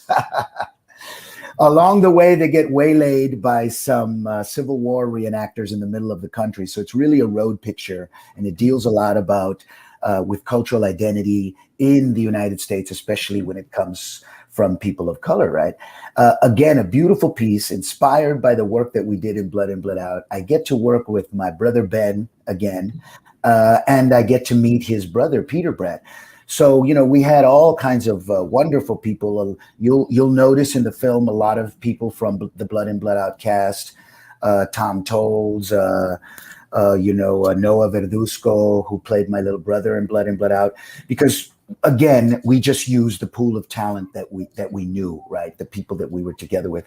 I had just done Mi Vida Loca with Salma Hayek, so she agreed to come on and do a cameo in the show. Alfre Woodard actually was the lucky thing because she didn't know anything about us, but she was so inspired by Peter and Ben's presence, and Blood In, Blood Out hadn't even come out yet. So it was wonderful that she decided to take a chance and be in it with us and be one of the leads in it. And she just added so much weight to the story.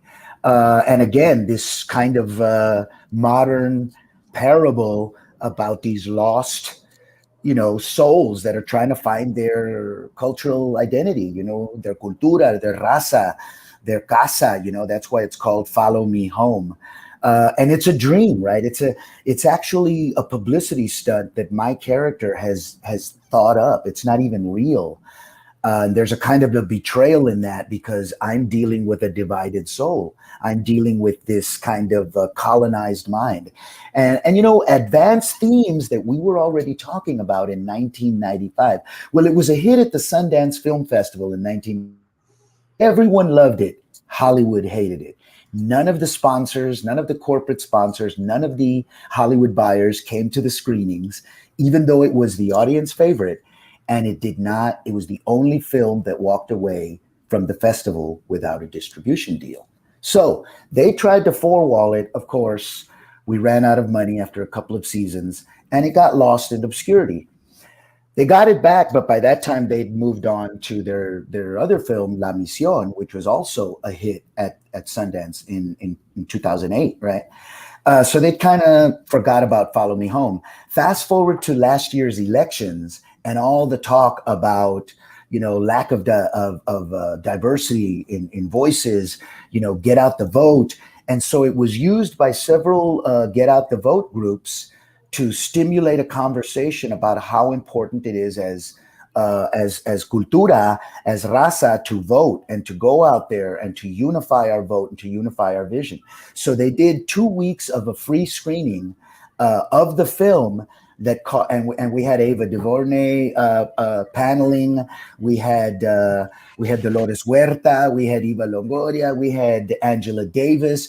We had all kinds of people. And Angela actually had seen the film back in the 90s at Sundance. So for her, it was a very impactful film. So we had all of these wonderful people coming, sharing this film in the streaming world, right? While everybody was still under the pandemic. And I saw a film that 27 years ago was shunned impact my community and impact something that we were trying to do which was, hey, su voto es su voz. Your vote is so important, so get out and do it. And a unification, again, if you look at the film, and the unification of our indigenous culture, our African-American culture, and our Latino culture, and how Peter was bringing them all together in these characters to realize that we're all the same marginalized cultures that now have power in our voice and especially in our art. So it was kind of wonderful to see this film, Follow Me Home. And so now I think they're going to release it to the general audience. And they're talking about either releasing it on their own platform, which is totally possible now, or making a deal with some sort of streaming platform to get it out there. But I know for sure this year, and that's why I've been sending everybody to the .com, followmehomethemovie.com, but you can actually watch the trailer. And when you watch the trailer, it's amazing how that film still holds up and how relevant it is today. And then you have these incredible performances. Alfred Woodard, Benjamin Bratt does a performance that just brings tears to your eyes as my cousin. And he's dealing with sobriety. He's dealing with addiction, but he's also dealing with that anger that we as Latino men have felt for so long, and that we have then, that self-abuse and that domestic abuse and that abuse of our families and our communities. That Native American group that I belong to, American Indians of Texas, that group deals specifically with domestic and substance abuse in the communities of color. And we have found that it's directly linked to how people feel about themselves. Their lack of self-esteem leads them then to act out. And of course, as men, as leaders of our community and as leaders of our families, we wind up then harming and damaging our families, and that creates the cycle of prison, the cycle of addiction, and all of that is difficult things to talk about. But when you put them in movies, when you put them in narratives, then they become something that we celebrate together. And Follow Me Home does that. I mean, his other film, La Misión, does that, where it deals with a Latino a father, Benjamin Bratt, dealing with a gay son. He finds out that his son is, and he starts. It's an excellent film. So you talk about working with the Bratt brothers and then seeing their work come out in the here and now. Man, that's my career right there. That's my career in a nutshell. Orale. Jesse, if I can ask you a question. Go ahead, Andre. Go ahead, please. Yeah, no, I just wanted to point out that Mexican Iron Man says, huge fan of Mr. Borrego's work. Mr. Borrego, thank you so much for all your amazing work over the years and your commitment to your craft and community and fans of all backgrounds. Trailer looks great. I always try to tell people, I go, look, my art is my gift to my people. So those performances, because of course, if you look at the range of my work, and again, when you talk about how I was able to continue to stay honest, right? Even though there was obviously gaps in between the hits of the career, but the beautiful thing of art is that it lives on, right? And it keeps going. It's like sound waves that apparently sound waves continue on forever, for infinity, right? The wave never dies. It keeps going on throughout the universe. It's an incredible concept to think about. So to me, art is kind of the same way. There was a time, when I thought to myself, man, I'm not getting what I want out of the industry. The industry's not celebrating my work. They're not seeing the different things that I'm doing. I'm too versatile. They can't pigeonhole me. But I also knew that there wasn't any characters in mainstream television or even in mainstream film at that time that I could really say, that's someone that I want to do, And in the projects that I did want to do, I wasn't in those discussions, but I didn't really worry about that. So I think what kept me going was the fact that I started in theater. I started in Teatro del Barrio, the theater of the community. And then from there, as I learned in college and I started getting on professional stages. And then from there, I got my equity card from having worked, in the industry. And now I'm doing the major stages, with Joanne Akalitis from Mabu Mines, and I'm at the Joe Papp Public Theater, and I'm at the New York Shakespeare Festival. And so all of a sudden, all of that performance, all of that passion for my culture and the stories that I want to tell, aren't trapped inside of me, where in the industry, I was very trapped. In the theater, I wasn't. In the theater, I was able to be myself. The problem with the theater is that it still was very limited to an audience that could afford to go to the theater. And so I had to keep constantly find ways to break that and go back to community theater, free performances. I got together a bunch of my film industry buddies, incredible people that were, actors, successful actors in the industry. Bruce Beatty, Kimberly Scott, Michael Boatman, Don Cheadle. And I convinced them, me and Bruce Beatty, who were conceiving of it, convinced them to go into the streets. This was about 4 months before the riots in 1992. And I convinced them, I said, let's go into the streets and do Hamlet, a performance of Hamlet for the homeless communities.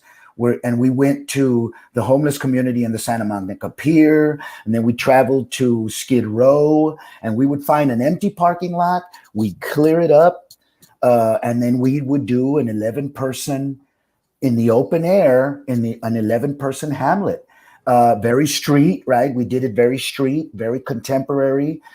We tried to do it. It was in modern dress. We were street gangs. We were street gangs fighting for the kingdoms that are being fought over in Hamlet. But it was incredible that these communities really responded because somebody was doing something for them, right?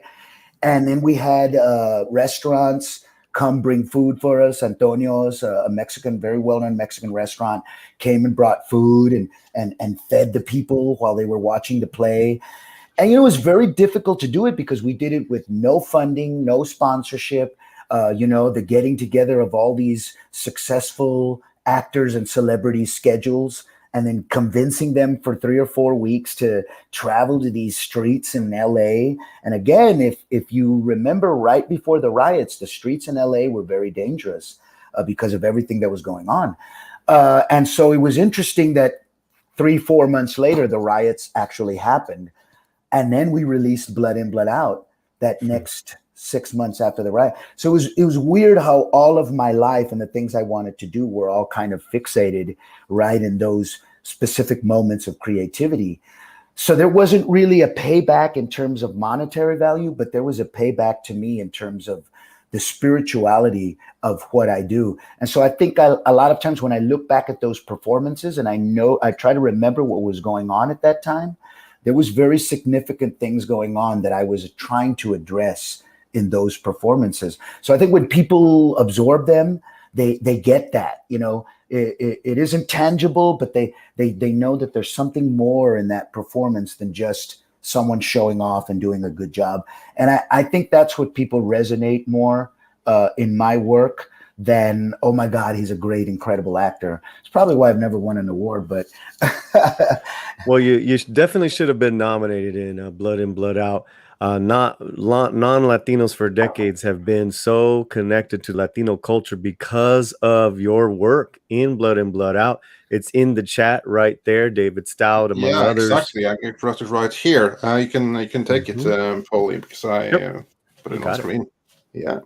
So basically, David Stout says, I want you to know that Blood In, Blood Out opened my heart to the Mexican culture and love for the Mexican people in a spiritual way. Tell Jesse I loved his work. Thank you. You know that Blood In, Blood Out actually got me to Mexico to work with Mexican filmmakers. So Gabriel Retes, rest in peace, he just passed away. Incredible auteur director in Mexico. Look up his work. And as a matter of fact, if you go to Gabriel Retes, RETES.com, the film that I did with him, which won 5 Arieles in Mexico. The Arieles are the Mexican Oscars, back in 1994. So after Blood In, Blood Out, they were screening it here, and his daughter was married to our DP, Gabriel Beristain. And Gabriel, our director of photography for Blood In, Blood Out, has gone on to direct and shoot a lot of major films in the American film industry. But at that time, this was his first huge endeavor, and it was such a beautiful film, beautifully shot. And so a lot of the Mexican filmmakers of that time in the mid-90s were coming over to see if there was an inroad. And so at one of the screenings, Gabriel saw my work, Gabriel Retes, the director. And he came over to me and we had he said, incredible work, would love to talk to you and hang out. So I started hanging out with him. And he was an old hippie guy. He's from the Mexican hippie days. And he had a film called El Bulto that dealt with kind of the 60s and a big student walkout, student riot that happened in the 60s and 70s there. And so in getting to know him, he was like, well, what's up with the Chicano culture? You know, I don't know too much about it. What's going on? And so I was trying to hip him. Well, this is the Chicano culture. And just to let you know, we really love our Mexicanidad, To us, the Mexican culture, that's our mother, it's our mother culture. And so even though we're Chicanos, we're Mexican Americans, and we're very much in the slang, you got to recognize that that's why in South Texas, I still speak Spanish, because we're very bilingual. Because he goes, I noticed that a lot of Mexican Americans in other part of the country don't really retain their Spanish, but you speak Spanish in a very archaic Mexican way. And I said, well, that's South Texas. I learned it from my parents, my grandparents. But that's the Chicanos from South Texas retain their Spanish, but it's kind of an archaic Spanish. So we had a meeting of grounds, and he goes, would you come to Mexico and work with Mexican filmmakers? And I said, of course. That's what Chicanos do. We unify. And it got me to Mexico, and I worked on this film called Bienvenidos, Welcome, also known as Welcome, Bienvenidos, depending on which side of that. But it was a film about Mexican filmmakers trying to make a movie in English about a couple that gets AIDS, a married couple that gets AIDS. And it was a comedy on the Mexican filmmaker side, and we do the whole French thing where we go into the film, and it becomes the film, and then we're in the film, cut, and we come out, and we're into the comedy. It won. It was so popular. It placed at the Havana Film Festival. It was popular in Latin America, and it never got American distribution. So one of my goals is to open a streaming platform here and stream it here for the American audience, if they like my work. But if you go to gabrielretes.com and look for Bienvenidos, Welcome, you'll see my work. And I play 3 characters in that one. So talk about what I've always wanted to do. I do the Peter Sellers thing, and I played 3 different characters in that. Oh, very cool. Yes, that are completely different, separate characters. So I challenge my fans to see which characters I am. Yeah, I mean also, yeah, no, but I agree. That's actually really cool. Like that's of course, you're referencing Doctor Strangelove, yes. which had like I think Yes. it was 4 of Peter Sellers' best performances all in one movie.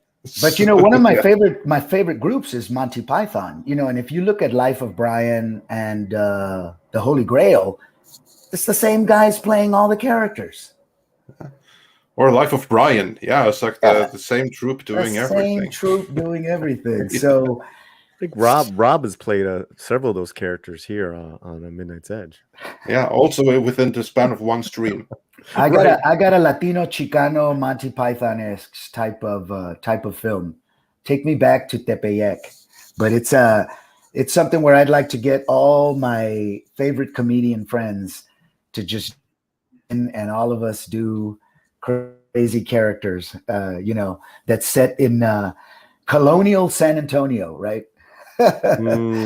Colonial San Antonio de Bejar, and the kooky stuff there. And I want to do things like address, our idea of mestizaje and our idea of what's indigenous and, what's Spanish and, what's colonial but in a funny way, right? Because they're very difficult discussions to have, especially when it comes to the whole American history thing, which, this is going to be the era of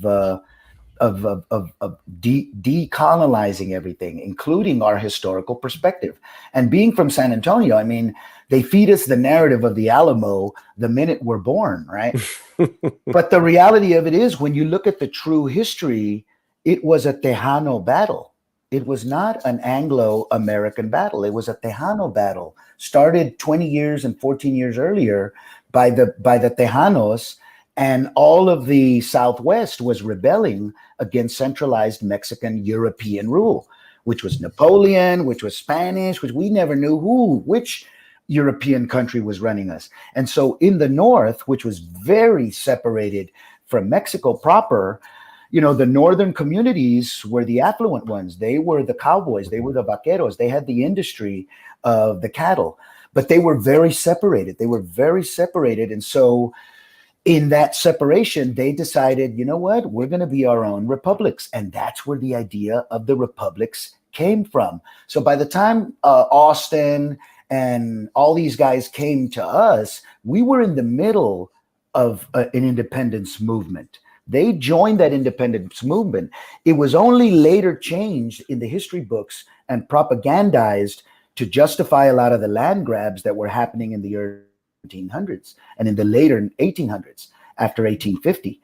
So those last 50 years, they had to change the narrative because it doesn't make sense that there was a bunch of Tejanos at the battle when you were fighting Mexicans.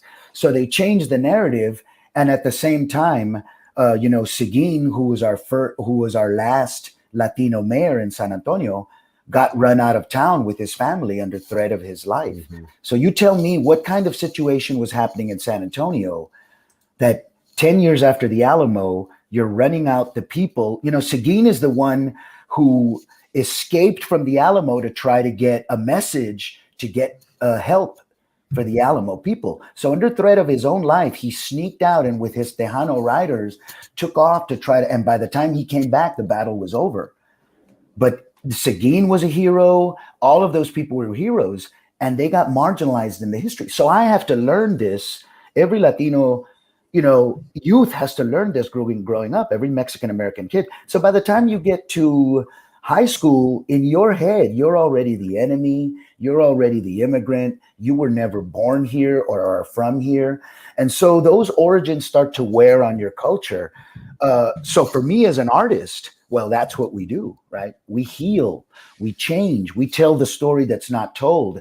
And so I've taken it on as a personal responsibility in all of my characters that I portray to kind of tell these untold stories, to show a different perspective. Let me ask you a question if I can, Jesse. It seems that in our entertainment nowadays, the message is being hammered to people as opposed to in an organic story where it entertains first. You know, I mean, I as a Chicano, I totally connect to everything you've said. You know, and as far as history lessons, being smothered, completely smothered, and told upside down and in the dark. I get it, right? I'm with that. Absolutely. I guess what I'm saying is that, you know, particularly with this community here and Midnight's Edge, and a lot of the people, they don't want to be talked down to. They don't want to be, you know, they want entertainment. They want to be entertained. And I'm not saying like, you know, shut up and dance. But you know, keep dribbling. You know, keep dribbling. Keep dribbling. Keep dribbling. But you know, you're so fiercely committed to your principles, and I love that. How can you know, how can you balance that with entertaining a broader audience, and you know, where you don't have to do Cholo number 3 to the left? Yeah, well, I think the balance is, I mean, that's the delicate balance that an artist of responsibility and integrity has to take, right? Now, again, you are absolutely right. I mean, I've had people tell me, you're an idiot. You don't want to work. You're saying you're turning down work. Truthfully, I haven't turned down any more work than I've done. So, I mean, a lot of the jobs that I went out for that I wanted, I didn't get. I just wasn't the hot guy of the time. my accent wasn't thick enough. You know, I wasn't ugly enough. Whatever the reason was, that wasn't where I was supposed to be. But that's not how I run my art, right? My career is my art. My art is not my career, right? And so my art comes from my inspirations around me, my family, my cultura, my community. And those things are rooted in, yes, they're rooted in politica. They're rooted in, you know, the perception of who we are on our own land, strangers in our own land, right? I just told you about the history that, you know, hundreds of years of our Mexican-American generations have had to deal with in the Southwest. You know, what does that do to the psyche of an entire culture? Yeah. Is it too much to say that I'm taking that on? Yeah, absolutely. But I'm doing it in my organic way, right? Which is, if you look at my career, sure, I addressed every single one of those things, starting with Jesse Velasquez on Fame. I just told you he was undocumented. You know, the writers were brilliant. Why at that time in the mid 80s, in 1984, with a show that just had Janet Jackson on, right? That was the year that I came on, Janet was on. So they were obviously trying to skew the show. Remember, the Alan Parker film was very heavy. It dealt with the fact that these kids were coming from an urban environment and trying to achieve these dreams of success, when in reality, they were coming from the streets of New York. You know, Gene Anthony Ray's character couldn't read. You know, Coco, Irene Cara's character was dealing with this dark, seedy world of the entertainment world, you know? So there was all of these things, and the TV show, when they started writing it, kept these adult themes in there. You know, they were really dealing with adult themes. Well, when it got to when they brought Janet in, they were kind of trying to skew it more towards the MTV crowd, where the shows were going to be a little more entertaining, a little louder, you know. So the fact that they actually wrote Jesse Velasquez as an undocumented, student, and the fact that his family had been taken by the immigration, and the fact that I was actually from Texas, I was actually from Juarez, Mexico, and our family was living in El Paso, was the backstory, and that immigration had come, the migra had come and taken them, and I escaped, and somehow this 16-year-old, 17-year-old kid made it from El Paso all the way to New York, and somehow got enrolled into the School of Performing Arts. You know, who wrote that? That's great. That's great. And so ahead of the curve. Now you're still dealing with this crisis at our border, and that's our raza, man. You know, growing up in South Texas, you never saw gente from Mexico as the others, right? You always saw them as primos, as hermanos. I remember going to Piedras Negras all the time, never realizing that that's where the Borrego crossed over and lived in Eagle Pass for a while. So there was a connection to Piedras Negras. You know, our family's from there too. My grandmother's from Laredo. So but back then there wasn't borders like there was, you know, border. The idea of borders and states were completely different. So as artists, we were caught up with completely different. We also have something completely different. Reference Monty Python joining us here right now. Welcome, Nina Diaz, our second guest of the day. Hello. How are you? Good. Hi, Jesse. Hey, Carnala, what's up? Miss you, man. Hey, everybody. Oh, it's so nice to see you. So nice to see everybody. Hey, Paul. Okay. Hey, Paulie. Hello. What about Thanks me? for having me. I miss you too. I've had the distinct pleasure, again, the benefits of being a Chicano celebrity, right? I've had the distinct pleasure of introducing Nina, Girl in Coma, and many of the musical performances that she's done. And again, it's always a pleasure to know that we're both from San Anto, that she keeps it real, and you know, she's proud of her cultura. So both San Antonio catch me, natives. Tom, you know, I want you to meet Rob. And this is Nina Diaz, everyone. Greetings. Hello, it's everybody. A pleasure to have you here. Now, Paulie, I'm sure that most of our audience will be familiar with Nina already, but we have quite an international collection here. So for those that may not be familiar with Nina Diaz already, Paulie, give us an introduction. Yeah, well, first of all, thank you to over 500 people still hanging out with us. Make sure you subscribe to Midnight's Edge, their new channel, Midnight's Edge Español, where we'll have amazing interviews, performances, and Midnight's Edge style content as well.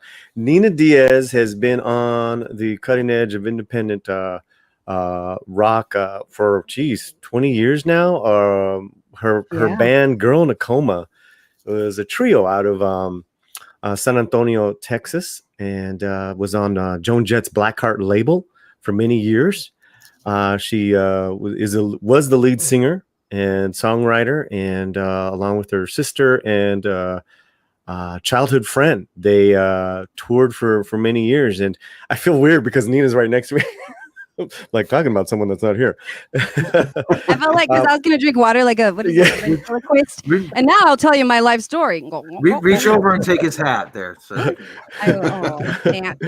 Don't fuck it up, Polly. Oh, that's the fancy hat. You're wearing it. Yeah, well, it's Cinco de Mayo, and this is a big deal, and you guys are a big deal, and thank you guys for coming on. I've known Nina and her sister and Jen for many years, and you know, we reconnected last year. She's gone solo, and we reconnected on a different level, both being sober, and we've had some great conversations and raised some money for the Southwest Children's Bereavement Center last year, and you know, her music is so stunning, guys, and I just want to keep giving a platform to independent artists such as Jesse and Nina, because we're all about this community that we're in. Is we feel betrayed by Hollywood entertainment, and we love. Betrayed. We want to not only do we want to support with our dollars independent entertainment. Yes. New exciting independent with our dollars. Nina Diaz, Jesse Borrego. I mean, I think Andre for Christmas I took Nina's country album. She did a country album. And I gave it to 20 people. You know, it's funny. I thought it was an accident because I saw. I'm like, oh, did he just push the button too many times? I'll wait for him to message me. Like, who buys an album 20 times? But that's all you do, which is great because you share new music, and it's awesome. Yeah. So ladies and gentlemen, around the world and here, Nina Diaz, everyone. Are you ready for me? Okay, I gotta switch over. No, I didn't know if that was a good intro. What did you think, guys? I'm satisfied in my heart and in my soul. And then now I'm going to awkwardly transition over because as with the lockdowns, we've been learning how to stream from home and tech stuff I never knew I would ever understand. So we're gonna switch on over. Here okay. You won't be able to hear us, right? I won't, but I think I'll be able to see your face. Wait. Okay, here we go. Yeah, there's your face. Okay, so if there's a problem, we'll hit the thumbs up, or we'll do like this if there's a problem. Okay, or I have my phone near if you need to call me if I'm just not paying attention. Okay, and you're gonna. Oh no, it's gonna be fine. It's gonna be fine. Okay. I'm just saying as far as raise the roof. You want to introduce the songs? If we love it, can we raise the roof? Yeah, raise the roof if you love it. Yeah. Okay. And the audience, of course, will be raising the roof in their homes as well. But there's no way of hearing that. But yes, everyone, we are going to have the wonderful Nina Diaz in concert. And that is her husband Jorge on drums. Hail, Jorge! ¿Cómo estás, señor? And I cannot wait to, we're for a big treat. This is our gift to you, Midnight's Edge. This is our gift to the Midnight's Edge audience and to new and old audience members, Tom and Rob and Andre. Gift of music. Let's enjoy. In front of us, it hasn't opened yet, and now it's open. Welcome to our land. That is my husband, Jorge on drums. And I'm Nina Diaz. And here's some new music for you. For my album that will hopefully be out at the end of this year, early next year, because we're also recording all of that from home too, learning a lot. And I have a Patreon, I'll tell you more about that later. Okay, happy Cinco de Mayo, everybody. Let's have some fun.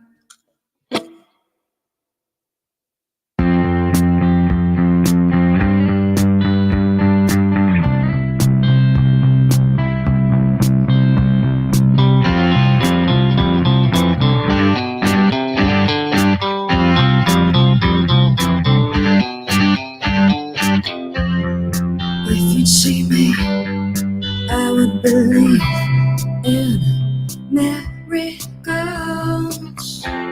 Perfect time for me. Leap of faith we land. What am I gonna do now? What am I gonna say now? I could be me. You could be you. Help me now. Perfect time to tell me. Let me hear those words.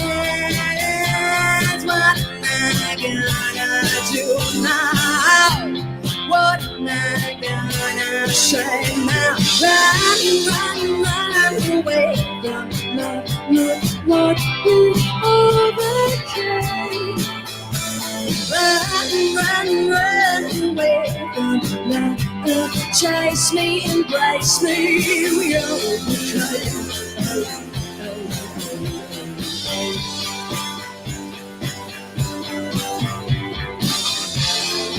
I could be you, you could be me.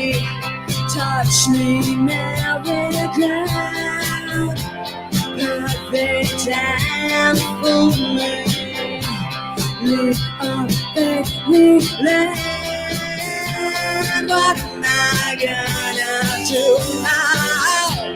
What am I gonna say now?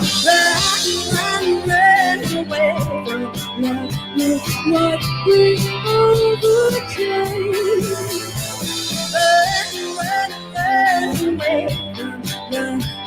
Chase me, embrace me, we overcame. Hey, hey,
That one is called Marigold Run. Yay! All right, we got 2 more left for you. We started off kind of chill. Now let's speed it up a little bit, huh? This next one is called This Crazy Feeling.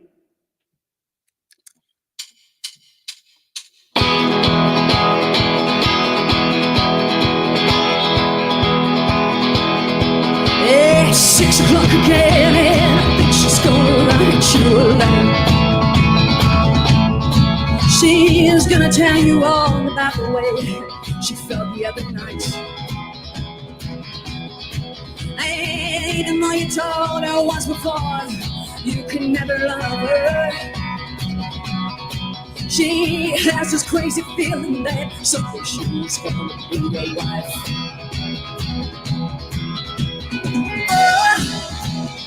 She only wanted to tell you how it feels when you're away. Drink nothing but fall, loving in love remains.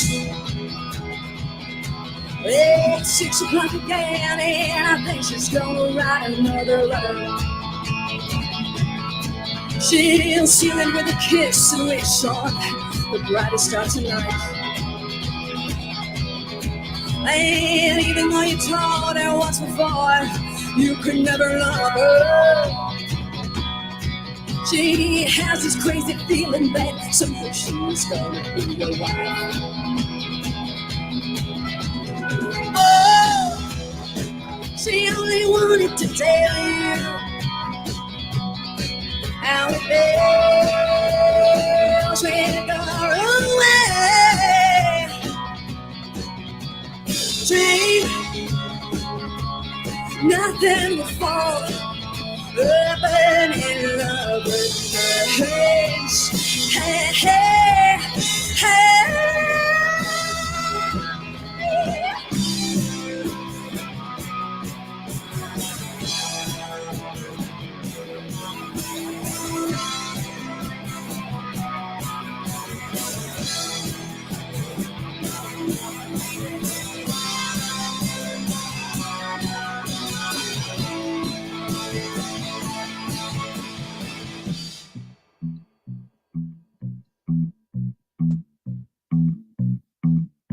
She opened up her door, and on the floor she found herself a letter.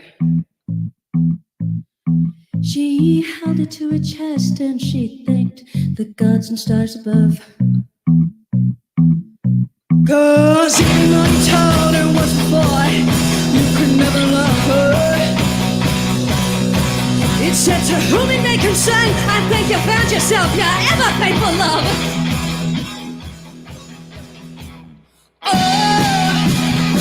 She only wanted to tell you how it feels when you're away, away. Dream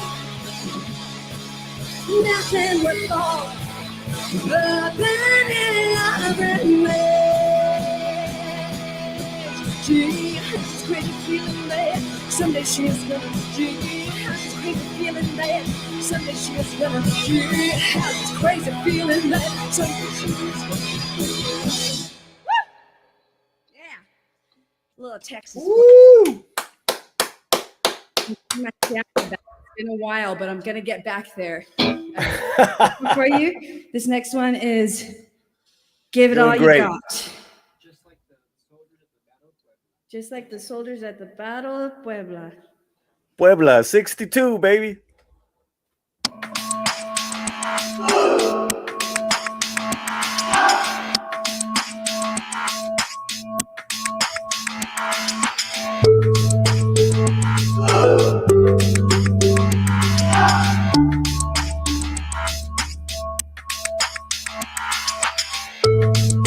Make a change now. Just think about everyone who came before had to figure out. Hey, hey, hey, hey, hey, gotta let it out. Count it on your gun, sign it back. Count it on your gun. The time is now,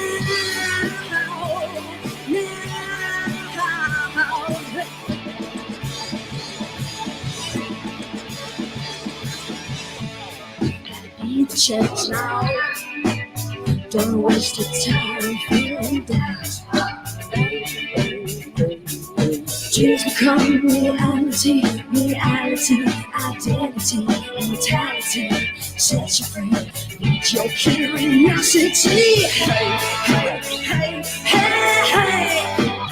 Gotta let it on you. Count it on your gun. Slowly back. Count it on your gun. The time is now. Count it on your gun. Slowly back. Count it on your gun. The time is now, now, now, now, now, yeah.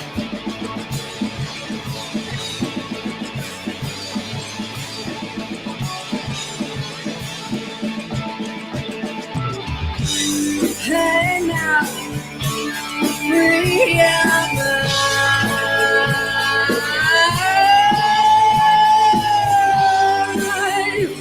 it out. Count it on your gun. Count it on your gun. Count it on your gun. Shine it, babe. Count it on your gun. The time is now. Now, now, now, now. Count it on your gun. Shine it, babe. Count it on your gun. The time is now, now, now, now, now.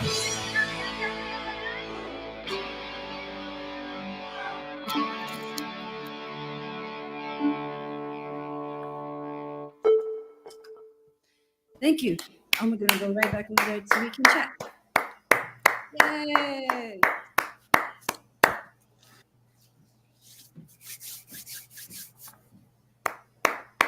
All right. Well, yes.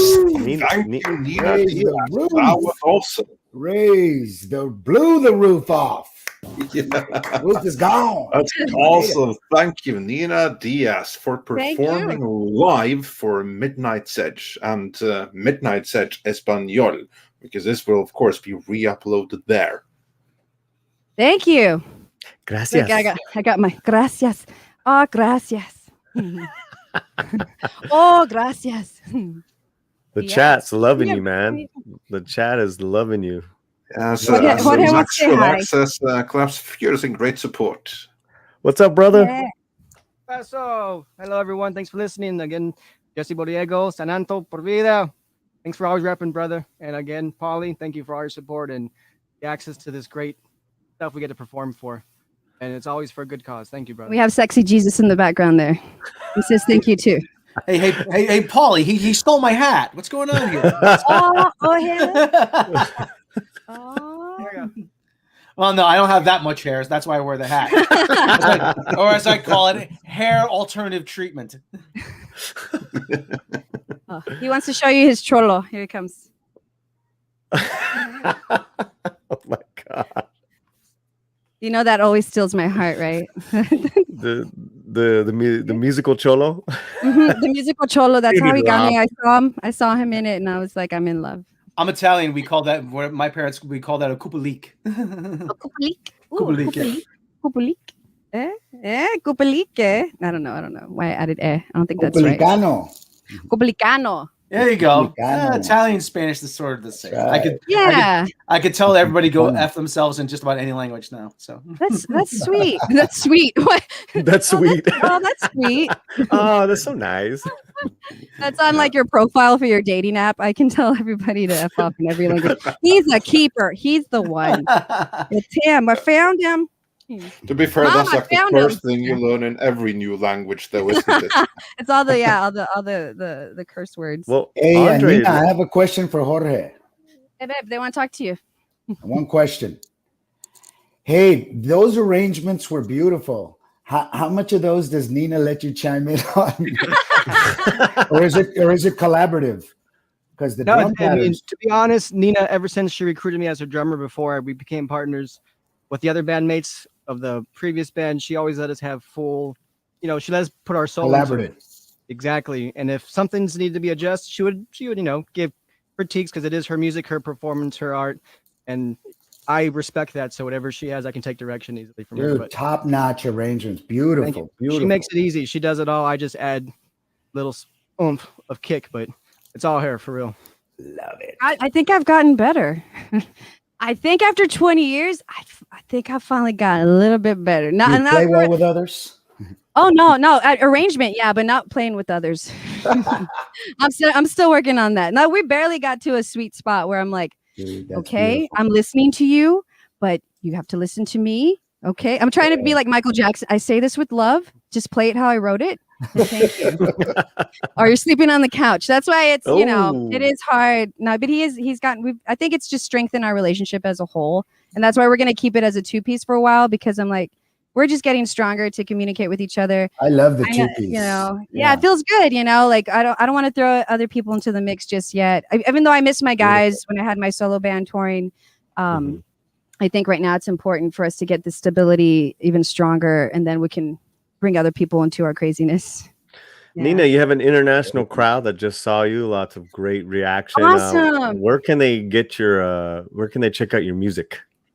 So I'm on Spotify. If you look up Nina Diaz, iTunes as well. But I did start a Patreon recently. Nina Diaz. Nina Diaz Solo is my Patreon to fund my new album, and I get very personal in there too. I started like a podcast basically where I'm just blabbering for a long time talking about my feelings, right? And I feel like I share a lot more there in my Patreon than I do in my other social medias because sometimes you can kind of get lost in social media, and I find that I can kind of give a lot, so I'm trying to find that balance. And I think, hey, the Patreon's a pretty safe community with us. Like I think they really, really do want to be there because again, you can get lost in the algorithm of everything else. So if you really want to get into the nitty gritty of everything, I'd say follow me on my Patreon. I have a $5 tier and a $25 tier.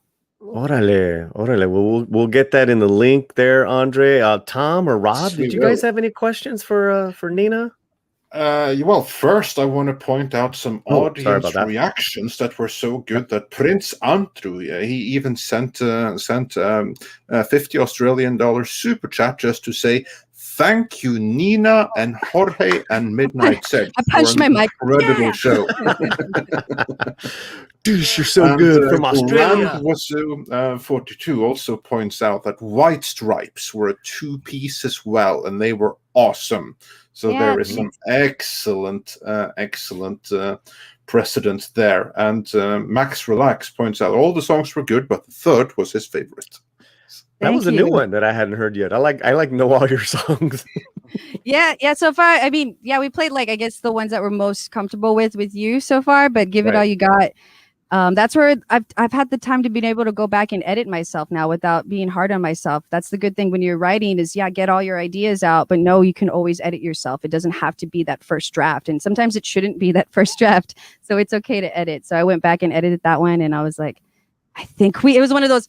I think we got it. Like it just felt you could just feel it. So I'm really glad that one's taken a liking to the peeps. Yeah. Yes, indeed. And everyone, I see many people wondering in the chat where they can buy your music. And so we've highlighted the link from Natasha with Nina Diaz on Spotify. So that would be a good place to go, wouldn't it? Is there somewhere else that is more preferable to buy your music? Spotify, iTunes. But again, my Instagram is Nina Diaz Solo. Facebook, I have a link tree there that has everything in it too. And my Bandcamp. Oh, I have my Bandcamp. I'm still new to my Bandcamp. I started it in October of last year, releasing a bunch of cover songs that I did during quarantine to help with the funds. I only expected to do like 20, but I ended up doing almost 100 that I'm slowly like releasing. Because I was like commission covers. So I have 6 albums of covers on my Bandcamp if you want to check those out. And it's Nina Diaz Solo is my Bandcamp as well. Yes, that's. If I may, to the listening audience, that Bandcamp, if you want to see Nina's versatility vocally, got covers of country albums, covers of pop stuff, 80s stuff, all done in her vibe. You'll fall in love with her just like I did and everybody else. Oh, he's the best manager drummer ever. Yeah, he's good. Very cool. And there you can also see linked to here is from Natasha is the Bandcamp link. So go and check that out. And yes, I have that. Actually, I do have a question, because whenever we have esteemed companies such as yours, we always like to ask our guests, because we have many aspiring artists in our audience. How did you get started in a very competitive industry? It's kind of fate in its own way, because I started when I was 13 years old, fronting my previous band, Girl in a Coma. I am grateful that my ex-bandmates did help to give me that push to get on the stage. But it's the kind of thing where you do learn some sort of resilience energy in it, because you can quickly lose yourself, which I did in drugs when I was in my teens to early 20s. But music always, I found myself back again because of how I felt with the music. So I think no matter what age you are when you get started, as long as you keep true to yourself, as cliche and cheesy as that sounds, I think that can take you really far in your career. And to understand what your idea of success is it making a bunch of money, or is it truly being happy what you do, knowing that big break, you can't just wait for that big break. You have to know that you're satisfying yourself just by creating. And I know that sounds cliche and cheesy, but I'm barely learning that lesson right now. So I guess, like, to answer the question, it's just kind of start to put yourself out there and know that rejection does come along with it, but inevitably it should make you stronger. But that's that whole idea that I was talking to everybody about, how I tell everybody my career is not my art, and my art is not my career. My art is my expression of who I am and what I need to say. Once you start to put yourself in that, is somebody going to give me a job? Is someone going to pay for my song? Then all of a sudden it starts to change your ideas of what expression is. And I tell people, especially at a young age, don't worry about that. Work on the art, work on the skill set, work on how you want to express yourself better, rather than, am I going to make it? When am I going to get the award? And I think if you develop in that way, by the time they're ready to approach that, hopefully they'll have built up that artistic resilience. I call it artistic integrity. Yeah. Because when they tell you no, then that just means that they don't get what you're trying to express, Exactly. So, and that's what I tell myself. I'm like, well, they didn't like Bowie at first too. Like, whenever, nobody that's good. And and again, you're exactly right, Jesse. Like, it's that, like, if that's what I'm learning, that's what quarantine has taught me too, is to reconnect with myself as an artist and to see how jumbled I got and how competitive I got. Because there is a certain level of competitive in it, but you have to have self-respect at the same time. Like, it's not competitive. You don't want to be so competitive with yourself and just push yourself down. You want to know that you're fulfilling yourself. Yeah. All right, this is where my nerd comes out, and you're gonna have to bear with me. But what you play Telecaster? What are you playing that through? Oh, I have my Vox. It's a AC30 Vox. Sweet. It's hidden in the closet over there, and towards my brother's room. So it's awesome that he's like trying to take his naps for work. He's like, "So you're working on that song again?" Yeah. Yeah. Sorry, brother. Yeah, it's through my AC30 Vox. I've had that Vox for a long time. But yeah, that telly, it is an American telly that was gifted to me by a friend that had passed away a while back. So it's one of the guitars I super treasure a lot. Oh, that's awesome. And I have a telly tattooed on me too because of Johnny Marr from the Smiths. Oh, that's yeah, how I started Johnny Marr. Tellys a lot. Yeah. Yeah. Oh, yeah.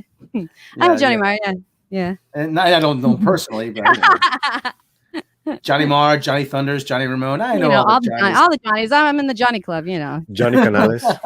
Johnny Canales. Johnny Come Lately. Take it away.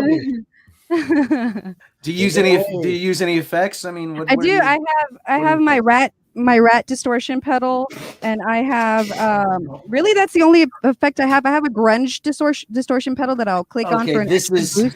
This is where I pull the Ultra Nerd card out. Okay. Yeah. So that's nice. That's the remake one, right? Yeah, that's the one from the early to mid 90s. Yeah. Like I'm showing off because I got the the vintage one from the 80s. It's the original one because that one has like it's little the slant is a little different too. This is when all the alternative guys were saying, "Oh man, the Rat is so awesome!" One of the guys from Teenage Fan Club was holding it on the liner notes, and I guess they said, "Okay, time to put it back out in the wild." So because I love the 90s. I love the alternative sound. I'm very influenced by a lot of bands from that time. So of course, it's kind of going to sneak its way into my development over there. What I'm working with. But yeah, the Rat pedal's awesome. The grunge pedal. It's funny because it's called grunge, and it does give that dirty sound whenever we're playing our more harder songs. I love to put that little guy on for that extra boost. That Sonic Youth kind of vibe. But I think that's what I've always liked about your music, especially when you started to go solo, is that I saw in your music all the influences of not only your musical influences, but your cultural influences, and I think that's what I always appreciated about you as an independent artist, is that you really felt that, our roots, our culture, this is where we come from. And we may not be, from a certain generation, but all those influences feed into our art, and that's what I try to tell people. I go, no, you have to understand, I'm representing the stuff that my father never got a chance to be exemplified for, my relatives, so all that music. And, I'm a 80s guy myself. So in the 80s, I was already bringing all of that cultura with me to my modern expression of what my art was. And that's what I like about your music. You can always see el sabor, el raíz. Thank you. That means a lot, Jesse. You always know how to make me feel good, Jesse. Thank you so much. He's always been so supportive. Thank you. And everyone here, man, this has been awesome to be a part of. The music was great. Yeah, it was awesome. Beautiful. Absolutely stellar. And we have a couple of questions and comments from the audience, as we have been live a little bit for a while. So these are comments that I can't bring up on screen, so you're just going to have to listen to them. And one of them, Jesse, is actually in reference to your recent movie, Follow Me Home. Because about that, Maryland's Id said, I see similar issues in communities one might refer to as hillbilly, physical and substance abuse stemming from low self-esteem. So I think it's a movie that will resonate well beyond. If you look at the brilliance, like I told you, the brilliance of Peter Brad and the theme that he was trying to come across with in that film, is that ultimately when you look at the villains, right, which in that narrative you would think would be stereotypical, they're very much, it was interesting because they're very much like Trumpsters, right, where people think a very limited way and then they're going to focus it into a very violent racist reaction, right, instead of really thinking, okay, we have differences, let's figure this out. No, it's black or white and it's going in this direction. And so that's a very archaic colonial way of thinking.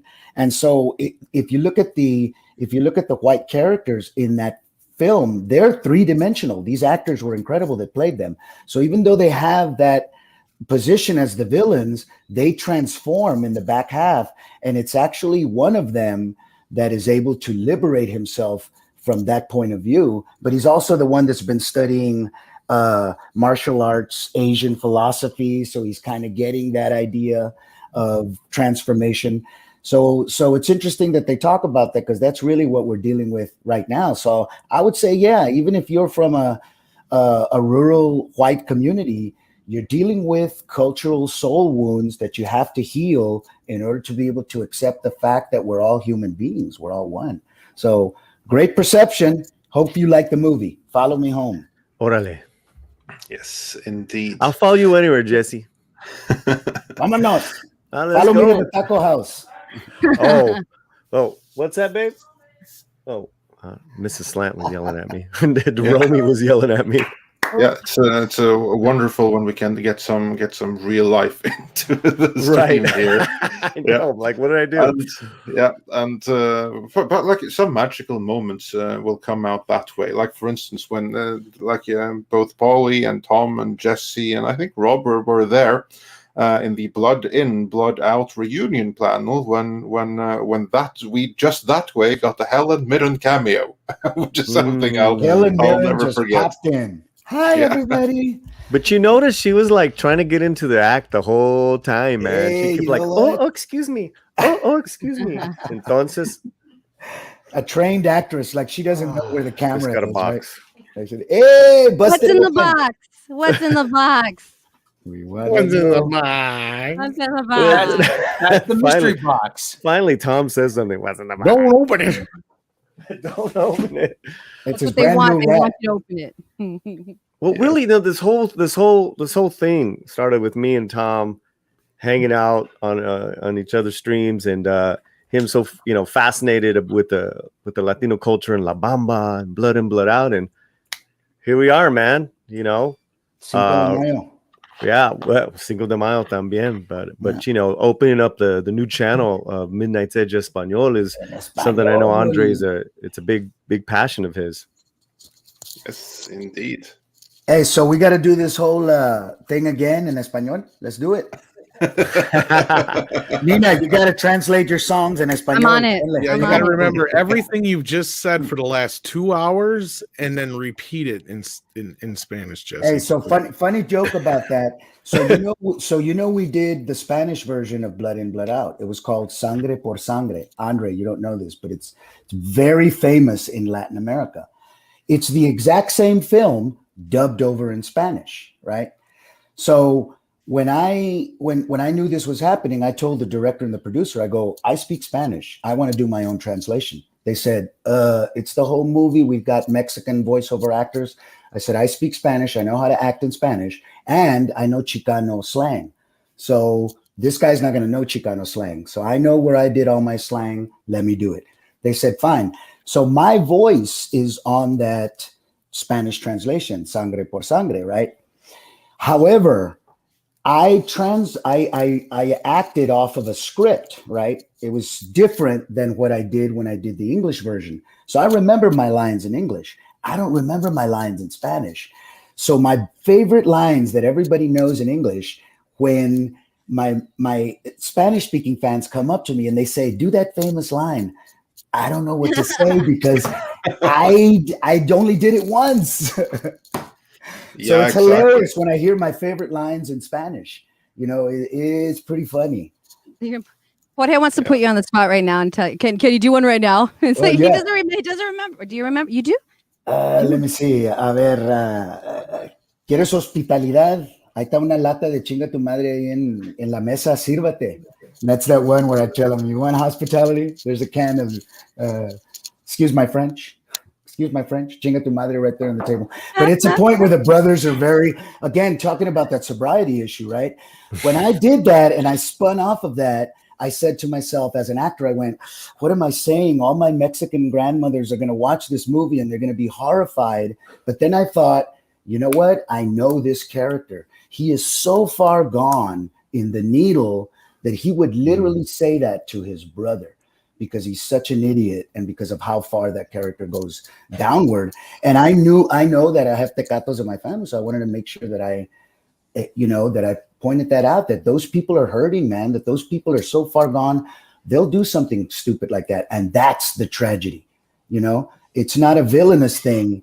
It's a tragic thing. And that's what I think raises those stories to a Shakespearean level, Absolutely. I mean, that's why it's still timeless. It's timeless.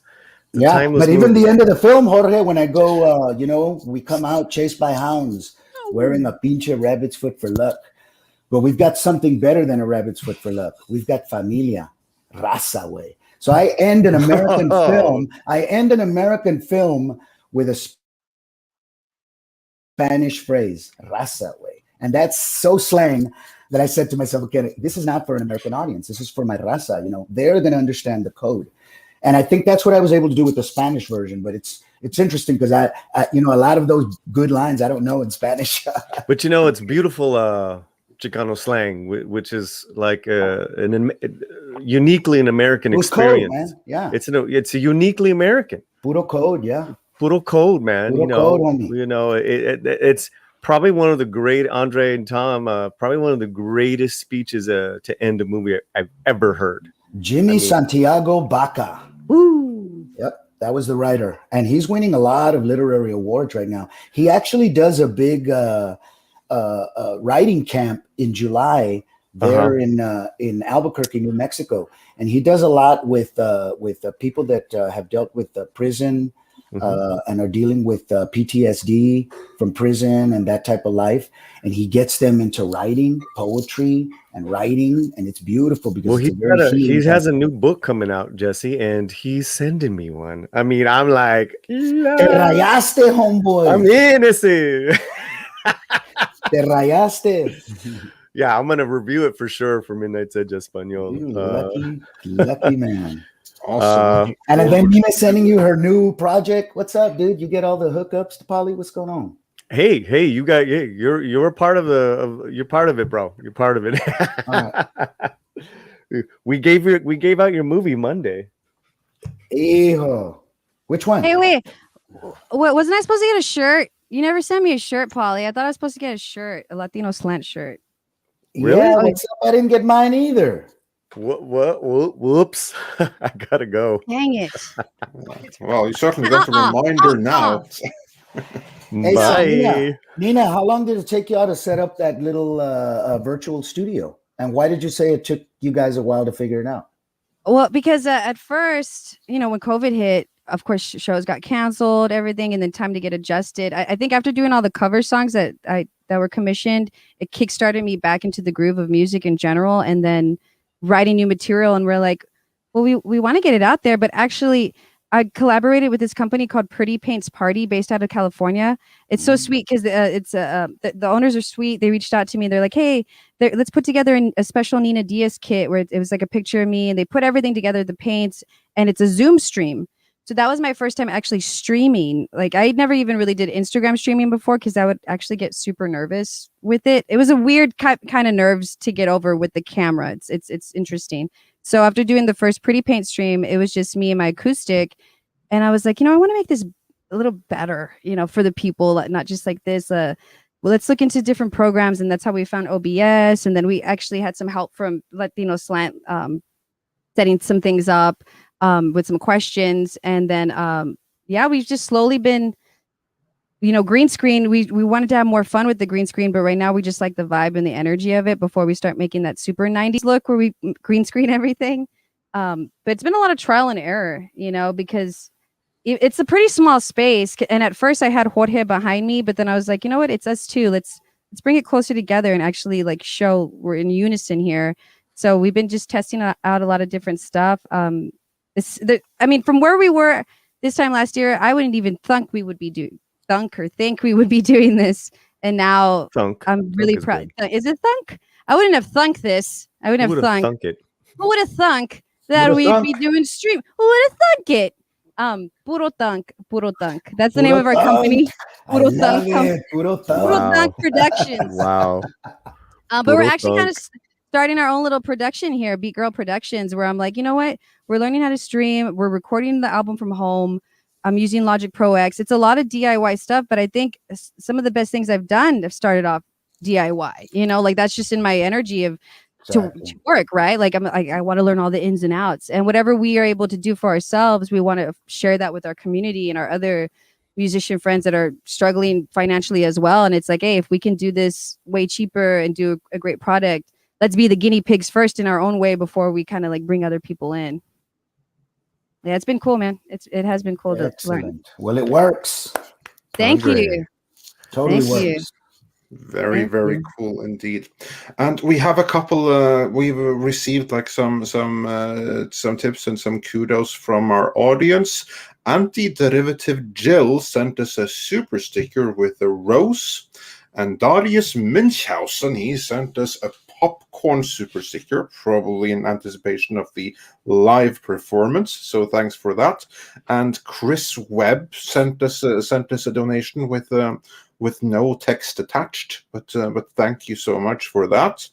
And in reference to something that Rob said earlier, Jorge Burgos Jr. said, or original character icon, Rob, but we didn't get that at the time, so I do not quite recall the context for it.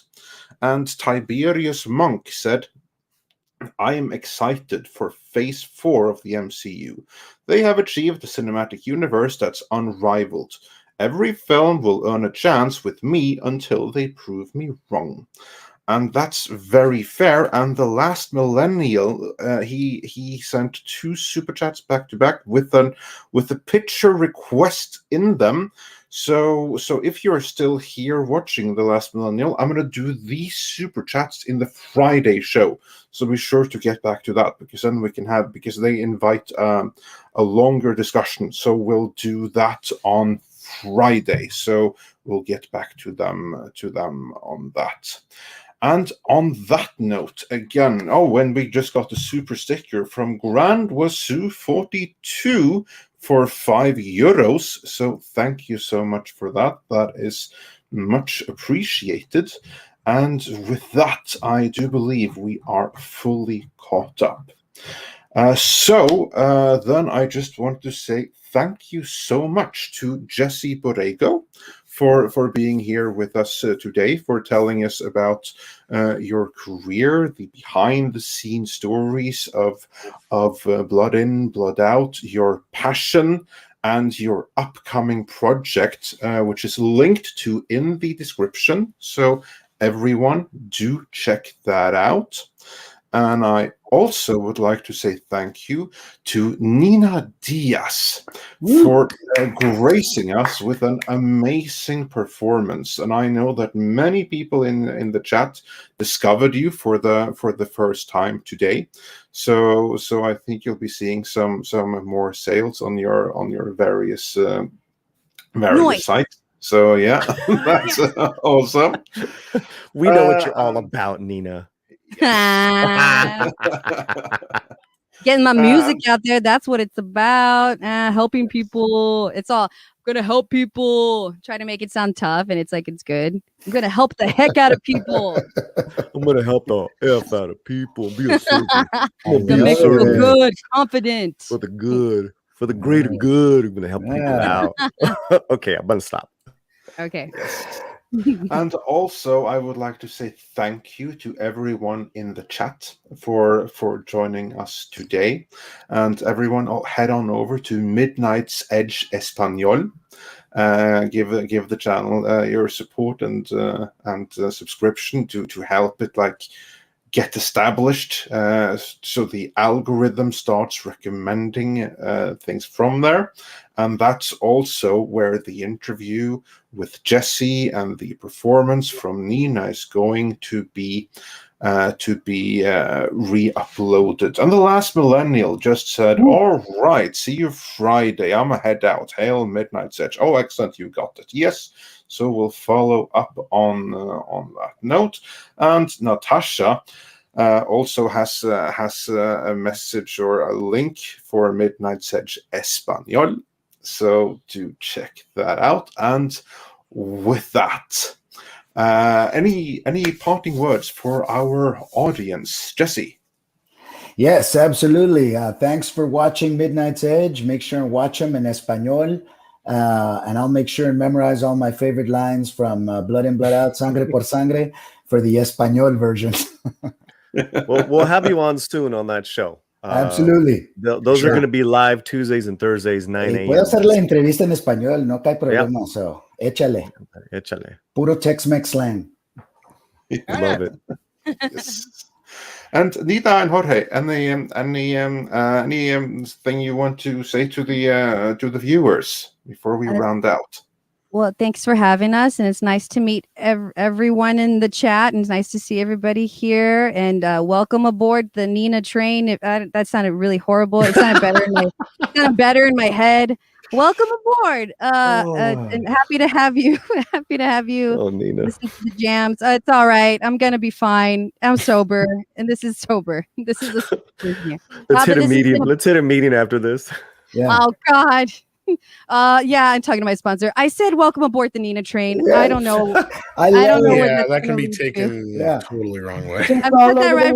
Now let's do the My OJ husband song. loves me so much. He hears me say the most random things, and he's so like chill all the time. You want to do this song? Welcome on the train. They're gonna stop the YouTube stream though because we don't have it copywritten. Right.